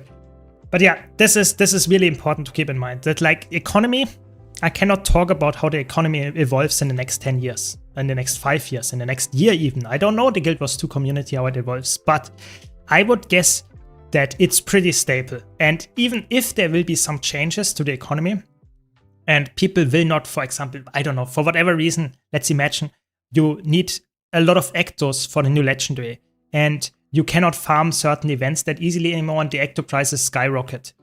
I still think ArenaNet would be aware of that and would change stuff. You know, they always are the developers and can change stuff if there would be big price increases or decreases that they don't want. So keep that in mind as well. I think that is really important to understand, that they are, after all, trying to upkeep the game in a way that everyone enjoys playing it, even if the player numbers would go lower. And with yesterday's announcement, I don't even see the player numbers being ever that low that you have less like chances of getting reasonable rewards and stuff. I don't see that. I think Guild Wars 2 will get new expansions like in 2028, I guess. And that means that essentially you will always have players around to farm stuff and to get certain gold and stuff there. So keep that in mind. Okay, do we get the 1-on-1 here? Maybe, maybe not. AFK Mirage, I mean, I'm sorry. I'm really sorry. Yeah. Yeah, like I said, we invite everybody. Just be civilized in the guild. It's a nice community guild, and if you want to join, just let me know your account name or write in Discord, and I will invite you later. Yeah. Hey, Syrma, do you think Guild Wars 2's World vs. World rank could matter in Hall of Monuments and Guild Wars 3 rewards? I think there are some things in Guild Wars 2 that I would say are probably in Hall of Monuments with a very high likelihood. And one of the things is like God of World vs. World. Like having 10k rank in World vs. World is giving you the title God or Goddess of World vs. World. And I think this is, I would say, 90% chance that this will be in Hall of Monuments in terms of you don't have to get it to unlock everything, but it is, so to say, giving you some kind of title or some kind of achievement that you played a lot in World vs. World. The same goes for Raid God, the same goes for Fractal God, and the same goes for, I guess, like having a lot of legendaries or something. Maybe winning a monthly AT, maybe also having beaten like the legendary challenge modes, stuff like that. I can see that being like the high-end possible, like not achievements, but titles that you can unlock for Guild Wars 3. This will not have any like crazy things attached to it. You don't need to have it because that's obviously an insane amount of time that you spend on those achievements. But if you have them, you might get some kind of small title, colored title in Guild Wars 3 or something. I can see that. But like I said, it will not be required. I think the Hall of Monuments is a system to encourage new players and veterans alike to go back to old content and replay it to get, so to say, rewards in Guild Wars 3. And that doesn't make sense to have like God of World vs. World being a crazy requirement because, to be honest, you need years to actually reach 10,000 rank in World vs. World. And therefore, seems unrealistic. That's my assessment there. I think it's probably in there, but more like a nice bonus than the main feature. Have to say something attractive about Guild Wars 2 is the low medium PC requirements, and the community is kind of nostalgic. My take is when 3 arrives, Guild Wars 2 will have to double the players.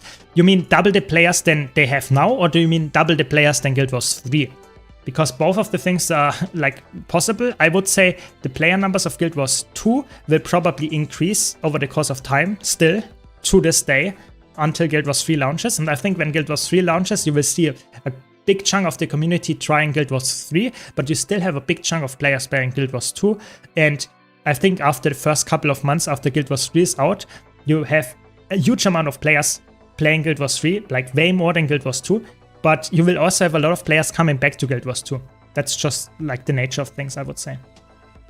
Yeah, I think the current Guild Wars 2 players will like probably be insanely high. I think that is, I would be very surprised if the player numbers now, especially with the Hall of Monuments and stuff, will not maybe even reach an all-time high. I might be like, maybe I'm coping too much, but I think the current player numbers with Hall of Monuments being announced, Hall of Monuments coming out like in, I don't know, October, November this year, will probably be like insane player numbers. People will come back to play the game. People will enjoy the game. People will enjoy the updates of the game. You know, we get better performance. We might even get better graphics and stuff. That is all reasons to believe that people will come back.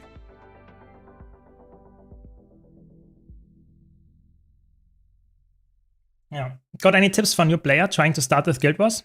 Go use boost or literally level from fresh. So you get it if you buy any expansion in Guild Wars 2. You get the level 80 boost. I have some lying around here as well. On this level 80 boost, boosts your character to level 80 and gives you exotic equipment, which is like the second best equipment gear stat.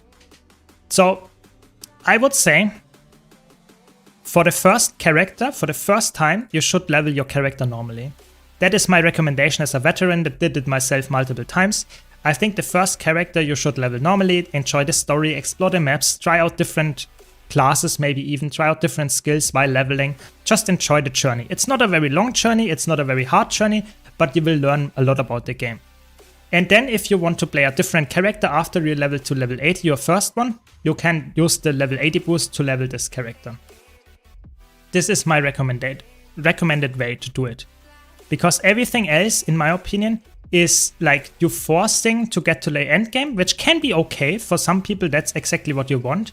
But at the same time, it is also a little bit like you skip the experience, you skip the journey to that, and you will never get that back. And you will also learn the game in a very not natural way, which can be for some people better, but for most people it's worse. So I would say don't use the boost, enjoy the experience leveling, have fun while leveling, and in the end I would also say it's teaching a lot about the game. Yes, it might be a bit slower than the end game, but I think that's normal for normal MMOs. Yeah. I admit I downloaded Guild Wars 2 yesterday, brand new to the game. I was totally lost, too much going on, so I gave up. That's sad. But I would say you are in chat here, and hopefully you are willing to also watch some YouTube guides and stuff like that, because I would say if you check out my channel, I have a lot of new player guides on there. Hopefully that helps some answering some questions. You can join my Discord, you can ask questions here. I hope I can answer some of your concerns and what to do. But I think you should just take it slowly. I think every new game, especially MMOs, are pretty like big, and you have a lot of like confusion when you start them. That's just how it is. And you slowly get somewhere by just playing more, and just don't give up. You try to teach yourself some new stuff every day, and you will get better and learn some new stuff. Yeah. Oh, sad. Sad you already uninstalled again. Sad to hear that, but I guess the game is not for everybody. Yeah. Yeah, I think the boost, if you like, you can see I already like saved some of them because I just don't have a use case for them either. But yeah, I don't know. That's just how it is. Like veterans might not enjoy everything in that regard. Sometimes it's for new players, the item. You cannot use it on a veteran account that well. That's just how it is. I'm also too lazy, you know. It's like you cannot move the shared inventory slot there, but I really would like to get it at some point. Yeah. Install again, exactly. Yeah. Yeah, I would say Guild Wars 2 is a really good game, but like I said, it's not for everybody. Like some people like to have vertical progression, some people like to have the carrot to chase, and don't like to be, so to say, lost somewhat in the horizontal progression. What should I do after reaching level 80? Should I go for more skins? Should I get for some titles? Should I complete the world map? You know, in other games, you just go always for the best item level, and that's pretty much very easy to follow, yeah? So I can understand that. It's not for everybody, but I would say give it a try. Don't give up after a couple of hours. I think that's the important part. Guild Wars 2 is a huge game, and you will have a lot of stuff to experience. You just should not feel overwhelmed at first too much, because you will slowly learn. You know, that's normal to feel a bit of frustration, a bit of overwhelm. That's normal. I had the same, you know. It took me, even me, after like starting the game like 12 years ago or something, it took me a couple of tries to actually get hooked, finally sticking with it for the long time. Yeah. Yeah, it's fine, Griff. That's normal. Sometimes it's not for everybody. Guild Wars 2 does have so much you can do. It gives choice paralysis, but it's pretty much no bad choice. Exactly. This paralysis of choice is definitely an issue, and I think that's what I don't want to know the numbers of people that actually are lost to the player base because they did not know what to do and just quit because of that. But I think it's an awesome thing to have a lot of like possibilities to do, because like it's way better than not having any possibilities, you know. So yeah, I think I get the concerns and negatives about it, but I think it's better to have it like this than having anything else. Yeah. I prayed that the dialogue in Guild Wars 3 isn't gonna be as horrible and cringe as in Guild Wars 2. I really hope that there will, if there is a story focus in Guild Wars 2, which seems very likely that there will be, I really hope that the story focus is not forced, but it's there. So you can skip the cutscenes, you can skip the dialogue if you want to. If you're there for the gameplay, you can play the game without having to engage too much with the story. If the story is good, you can engage with it, but you don't need to. And I think that's one of the things that is a bit annoying in Guild Wars 2 right now, because some of the things is locked behind story and behind slow talking bears, which you cannot skip the dialogue for. And I think that's a little bit annoying. And I hope they actually improve on that, because that's just quality of life. You know, I'm a player that enjoys gameplay over story any time of the day. And I hope they actually value that as well. Yeah. I also started with Guild Wars 2 3 times over multiple years until I got hooked. Yeah, exactly. I think that's most people actually have that. It's normal that you don't like something in the beginning because it's overwhelming, but at some point you get used to it and you actually enjoy it way more and you actually stick with it. Yeah. Why strikes were moved to raids? I heard so much about them from content creators, but I struggle to find groups as a newest player. So strike missions were now into, like, so to say, included into raids, so it's easier to get into them and it's easier to understand for new player. Ironically, they are now played a little bit less than before, just because they now have a weekly cap instead of a daily cap. But like I would say, it's still like you just have to look for it, maybe create your own group and you will find strike missions. Typically, there are also dailies that you can do, daily strike missions, daily raid bounties. And if you do them, you will always have people looking for those specific dailies at the time as well. It's just not always every day. And currently, it's only you somewhere in the afternoon. If you play in the prime time and in the evening, then there are a lot of people looking for groups there. Yeah. Yeah. Remember that starting Guild Wars 2 as a new player, you basically have a decade worth of content. Exactly, there's so much to explore. And that's what I meant earlier by the sales right now are actually insane, because that means that you get for like a couple of dozens of dollars, you get like thousands of hours to explore if you wanted to. It's crazy, it's really valuable. Yeah. Yeah. I don't like World vs. World, but I love how PvP is structured in Guild Wars 2. I got back into it after a few years breaks from Guild Wars 2 altogether, and PvP does not need major changes when people don't hear about it. They complain, maybe a new map and spec rebalance. Yeah, I agree with that. I think it's like PvP is a really good thing in Guild Wars 2. It's just not very, like, it's more of a niche game mode, sadly. Yeah. I'm just concerned it's getting too casual for me, if that makes sense. Endgame combat is PvP only. I can't find any relevant info about PvE content outside of achievements and cosmetic. That is, like, if you come from World of Warcraft, for example, like if you have the race to Worlds First and Mythic Plus and stuff, Guild Wars 2 is not, like Guild Wars 2 has endgame PvE with raids, fractals and stuff, which is like scaling dungeons. That exists, but Guild Wars 2's endgame is not as tryhard as, how can I say, there is not as much raids tryhards as in World of Warcraft, for example. That's just how it is. But that does not mean it's not fun, and there is a lot of stuff that is rather like casual in the endgame in Guild Wars 2, but there is still some endgame stuff that is rather hard as well. It's just not as like popular or as crazy quantity as it is in World of Warcraft, for example. But we have to see what the new thing is. It's popular, very popular on the European servers for sure. Exactly, KEKW. Yeah. Do you think all going to stop playing Guild Wars 2 for playing Guild Wars 3? No, not at all. With yesterday announcements of like having Hall of Monuments, having like new expansions even after Guild Wars 3 is coming out for Guild Wars 2, so there is no reason to believe that people will stop playing Guild Wars 2 altogether. Like Guild Wars 2 will thrive after Guild Wars 3 is out as well. Don't worry about it. Yeah. Raid quick play is nearly impossible, as I have learned today. Strikes like Boneskin or Whispered Shamak are too hard for most people, as it seems. I did a, was it last week? I think it was last week. I did a raid quick play challenge where I only played DPS and it was pretty fun. So you can watch the VOD of that if you want. But it was like I only played DPS and I randomly queued and I just had to play quick play whatever happened. And some of the bosses were pretty like tough because some of the people just did not know what to do and they died. But I think it depends heavily on the group that you get in. Sometimes you're lucky, sometimes you have new players that don't know what to do. That's just how it is. It's a chaotic and fun experience if you like that, but it can also be frustrating if you want to get the kill. Yeah, that's quick play in a nutshell, for sure. Yeah. My current endgame goal is getting caught swimming amongst MMOs. Yeah, I mean, that's a fun title. That's a fun title, and that's a nice grind as well, because you can do it whenever you want. Fishing in Guild Wars 2 is pretty, like, it's not the most exciting thing to do, but it gives some gold, and it's also... it's a cool title and cool activity to do. Yeah. Good luck. Maybe you get it soon. I hope they add story mode to Guild Wars 2 raids.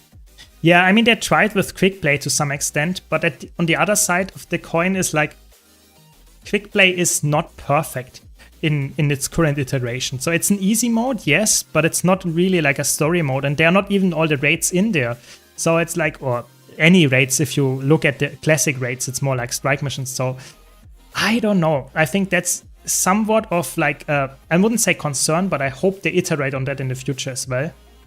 But story mode would have been so good in the beginning. When raids came out, if there would be story mode, normal mode, and challenge mode for every raid boss, oh yes, that would have been insanely good. Now it's like a lot, maybe too late, maybe not, but I think like it would be just really good if they would give us more options for difficulty scaling, so that people that actually want to have an easy mode can do that. If people that want to go more tryhard, like we mentioned earlier in chat, can go for the absolutely crazy challenge modes. That would be really good. Welcome, Taze. Guten Tag. Welcome. They tried somewhat with the Lazarus stuff in Wing 3. Yeah, that maybe, I guess. I'm not sure. Like, it's for me, it's like, I really hope that the story in like the raids is accessible to everybody. I think it's not good to lock story like Wing 4, Wing 3 story behind raids in normal mode, which a lot of people are not able to clear because it's just not their content type, or it's not something they enjoy doing, or not good enough at that. But I don't know. I think it gives raids a really good atmosphere if there's story in there as well. I really see both sides. You know, Wing 4 is one of my all-time favorite wings because it has such a cool, like this prison atmosphere that you go through is so dark and so cool as well. I really enjoy it, but I can get both sides again. I don't know how to balance that. That's why I think an easy mode or story mode would be so good, like so good. So people can experience the story, the feeling, the atmosphere in this specific raid wing without having to experience the challenging boss fights.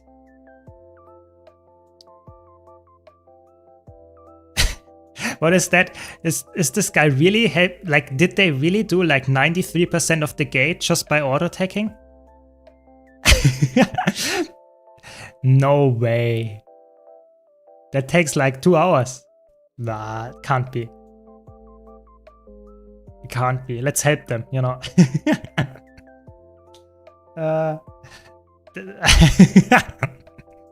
That's crazy. You know, why use a flame ram to open that? You know, why do that? Let's just auto take that. That's crazy. Yeah. How do you get blue circle on your screen? You can type !mouse in the chat. It's an add-on, a legal add-on to use on the Guild Wars 2, so to say. Just run it on top of that and you will get a nice mouse cursor that always is there, even if I press, so to say, movement and my camera movement. That's quite important. Yeah. Just use Warclaw at this point? Yeah, I guess I could use the Warclaw, but I have to get out of combat. Let me out of combat and I can use the Warclaw, but let me do it. Let me do it. Pull. But it uses also Siege, so you cannot use it forever. So I guess we just, at this point, we just use the Warclaw here, but you should not use it at 100%. Oh my god, we made it. Look at this. We just like, with the hand going in. Crazy. That's dedication by Brennesel here. That's dedication. So add-ons in Guild Wars 2 is essentially you have, I would say 3, maybe 4 add-ons that are actually allowed. There are not like that many add-ons that are, so to say, legal in Guild Wars 2. You have Arc DPS, which shows you your DPS. That's the only memory reading DPS or like thing to talk about that you are allowed to use in Guild Wars 2. Everything else is like just API usage, like Nexus and Blish Hut and Timey Hut. Those are, so to say, you only use that if you want to read your API key and stuff like that. Nexus not so much, but the other two. So those 4 add-ons I would recommend. All the other add-ons you have to be really careful and don't overdo it. Yeah. This guy's defending, that's mean.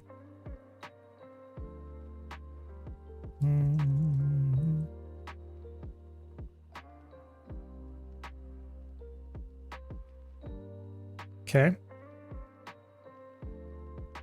Okay. As long as there are not more people coming, we can do this. You know, we already went through the gate, you know, we're not giving up now. We're not giving up now. Top PvD plays, yeah, I mean, that is like, that's going in the montage, you know, opening the door on our own with like just hitting it. Yeah, that is definitely going in the montage.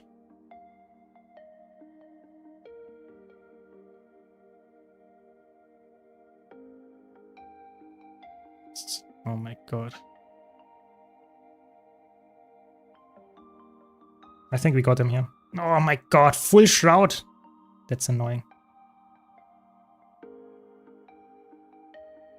I have to be careful that the Lord is not resetting. Because we don't want to do the Lord again.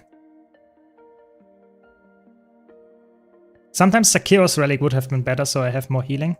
But I guess you take what you can get. You take what you can get. Arc DPS is against terms of service? No, Arc DPS is legal. That's the only memory reading DPS meter that is legal. It's officially allowed by ArenaNet. I'm an ArenaNet partner and I'm using it. So you can trust me on that. It is allowed. Just don't spread misinformation. If you use the normal version of Arc DPS, it is completely fine to use. It is completely legal. You can get banned for being toxic because of using it, sure, but you cannot get banned for using Arc DPS just to improve your own DPS and stuff. That is really important. It's not against terms of service. Please don't spread any misinformation here.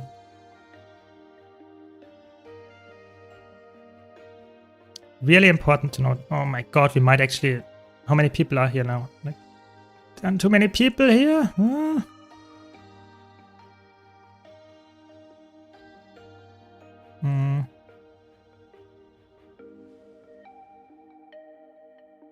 Oh my god. Now it's getting like a bit like there are 3 people here that defended now.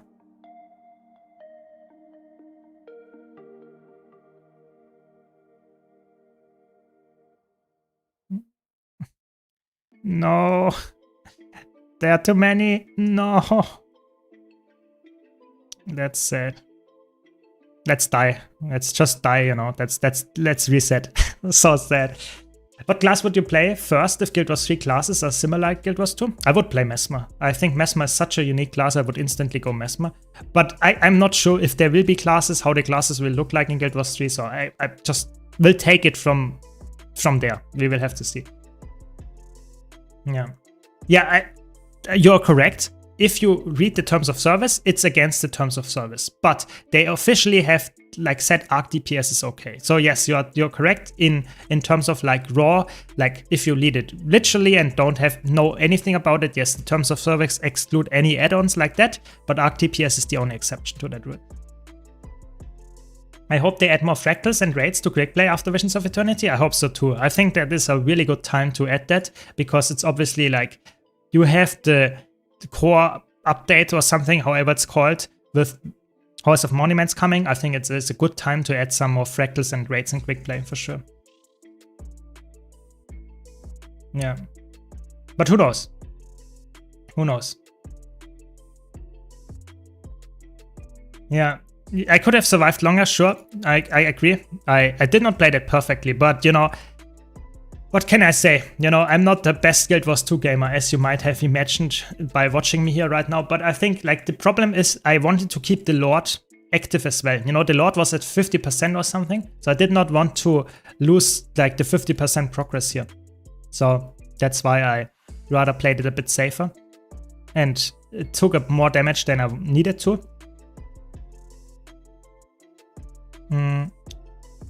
Let's get some revenge here. It should be fine. They have so much shroud, it's actually insane. What? Oh, another one incoming now. Now it gets a bit sketchy. Okay. Never mind. Okay. Yeah, I mean, if you engage like that, you just die, I guess. Yeah, Power Ritualist is a tough one.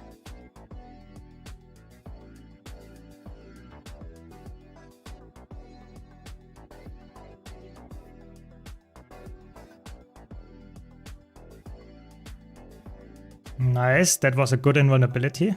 Now they will go out of Shroud again, and I should get the kill, hopefully.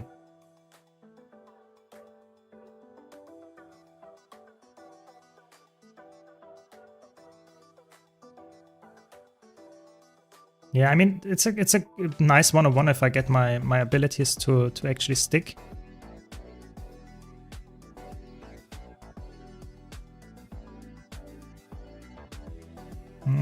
There we go. There we go. Yeah, sadly, we didn't get the tower.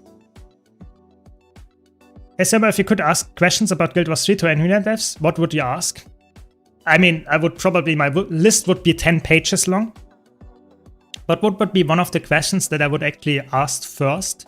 I would probably ask 3 things, I would say. I would ask, how do they plan to continue their content schedule after release? So are they already working or planning for the next months, years after it, so that the end game is covered? Because that is one of the biggest concerns that I had with Guild Wars 2 going into a new game, Guild Wars 3, that they are covering the, so to say, future of it as well. I want to know, which we will probably get news soon, very soon, is I want to know, how does the combat system work? Or like, is it like, so to say, are you playing a solo based game and you can play co-op, or is it like a combat system where you like, it's like optimized for having 50 players or something around you? Because it really seems to me it's more like a small scale game in that regard. And the last thing I would ask is probably, what are the features? What are the main features of the game that keep me hooked at endgame? Because I'm an endgame player. I like to have a game where I can sink in hundreds of hours in the endgame. And that's my question. What is the endgame of Guild Wars 3? You know, I don't want the story to be the only thing that keeps me hooked, because then it will be done with the story at some point. I want to have something that keeps me going after I'm like gotten to the maximum level, to the maximum gear, whatever it is. I want to know what's going on after that. Those would be my 3 questions. But like I said, there would be hundreds that I would ask them. Yeah, that is, yeah, there's a lot of things. Can I get into the beta? Yeah, I mean, the beta is probably, if you are dedicated, you will probably get in at some point. Yeah, I'm not sure. The beta is obviously happening in over a year from now, so I'm like, we will see if I can get in the beta then. I would be very, like, I think it's quite likely that we will get in, but we have to see. Yeah. It seems like it's going to be PvE focused game, judging from the post. I don't see World vs. World or PvP being in it. Yes, I'm 100% with you there. I think it's like maybe some small scale PvP because it has some guild mentioned, but it's just like, I don't know, semantics. I'm not sure if that's like actually the case or if it's just something that we imagine in there. I would say PvE is the focus, and it's also like not large scale PvE for that matter. I think it's probably more small scale, up to 4 or 5 people in a group. Yeah, that seems to be the focus of that game for sure. Yeah. Vertical gear progression would be a solution for endgame content. That would be a solution, Taste. That is correct. The question is if ArenaNet is willing to do that, because Guild Wars 1 and Guild Wars 2 don't have vertical progression at all in terms of endgame content, like cycle. So I think because they said they value their players' time and investments in Guild Wars 3 as well, I think it seems likely that they are actually also going for a horizontal progression route with more of some kind of other achievements, goal-based driven things rather than gear. But we will have to see. Yeah. What are some fun World vs. World build right now for you? I didn't play Guild Wars 2 for some time now. So I like to play in Zergs. I like to play like Firebrand, and I like to play Luminary, and I like to play Tempest as supports.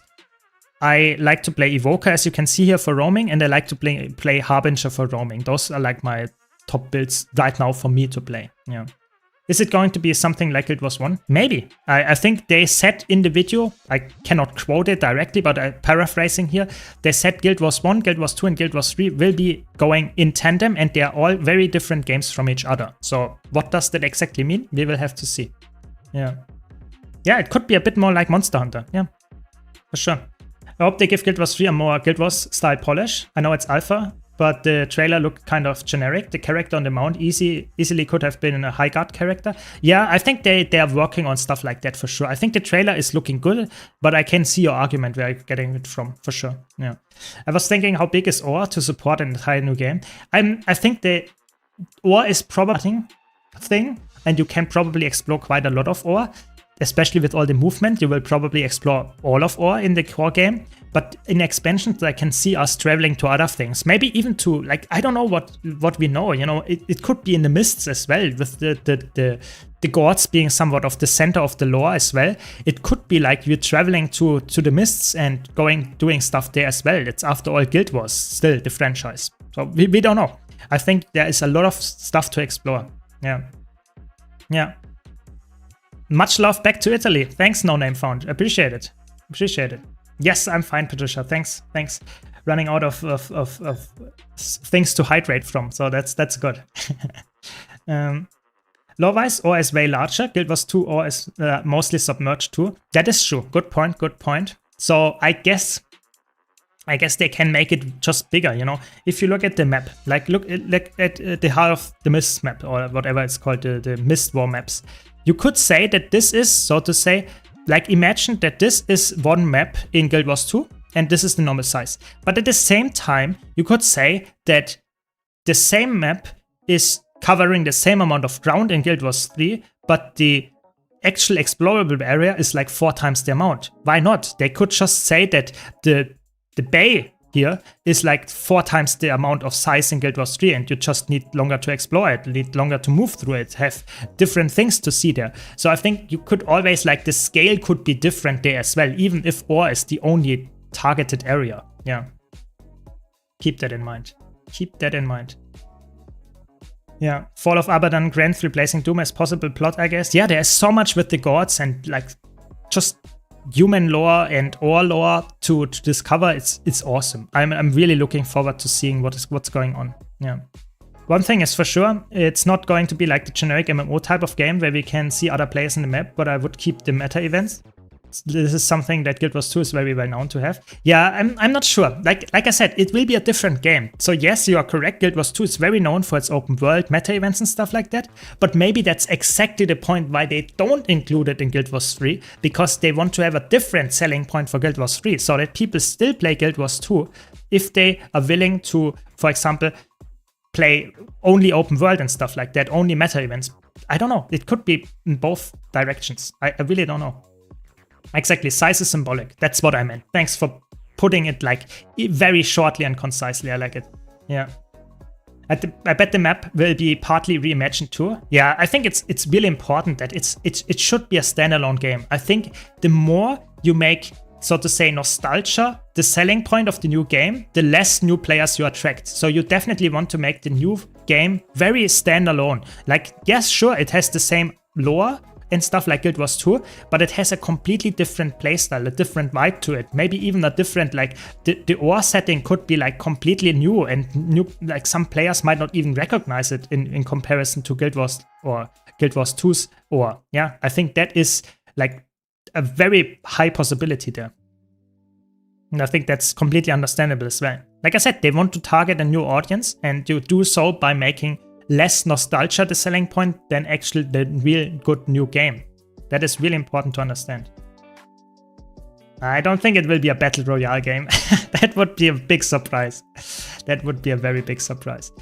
But like I said, we don't know enough to make any educated guesses. I would say we will get news about the big overarching story very soon, and we will probably also get news about how the game is structured, what it will be in the next couple of weeks. I would be very surprised if we didn't get any more news in the next month, let's say in the next like 4 weeks. I would be very surprised if I could not answer the question what kind of focus the game will have.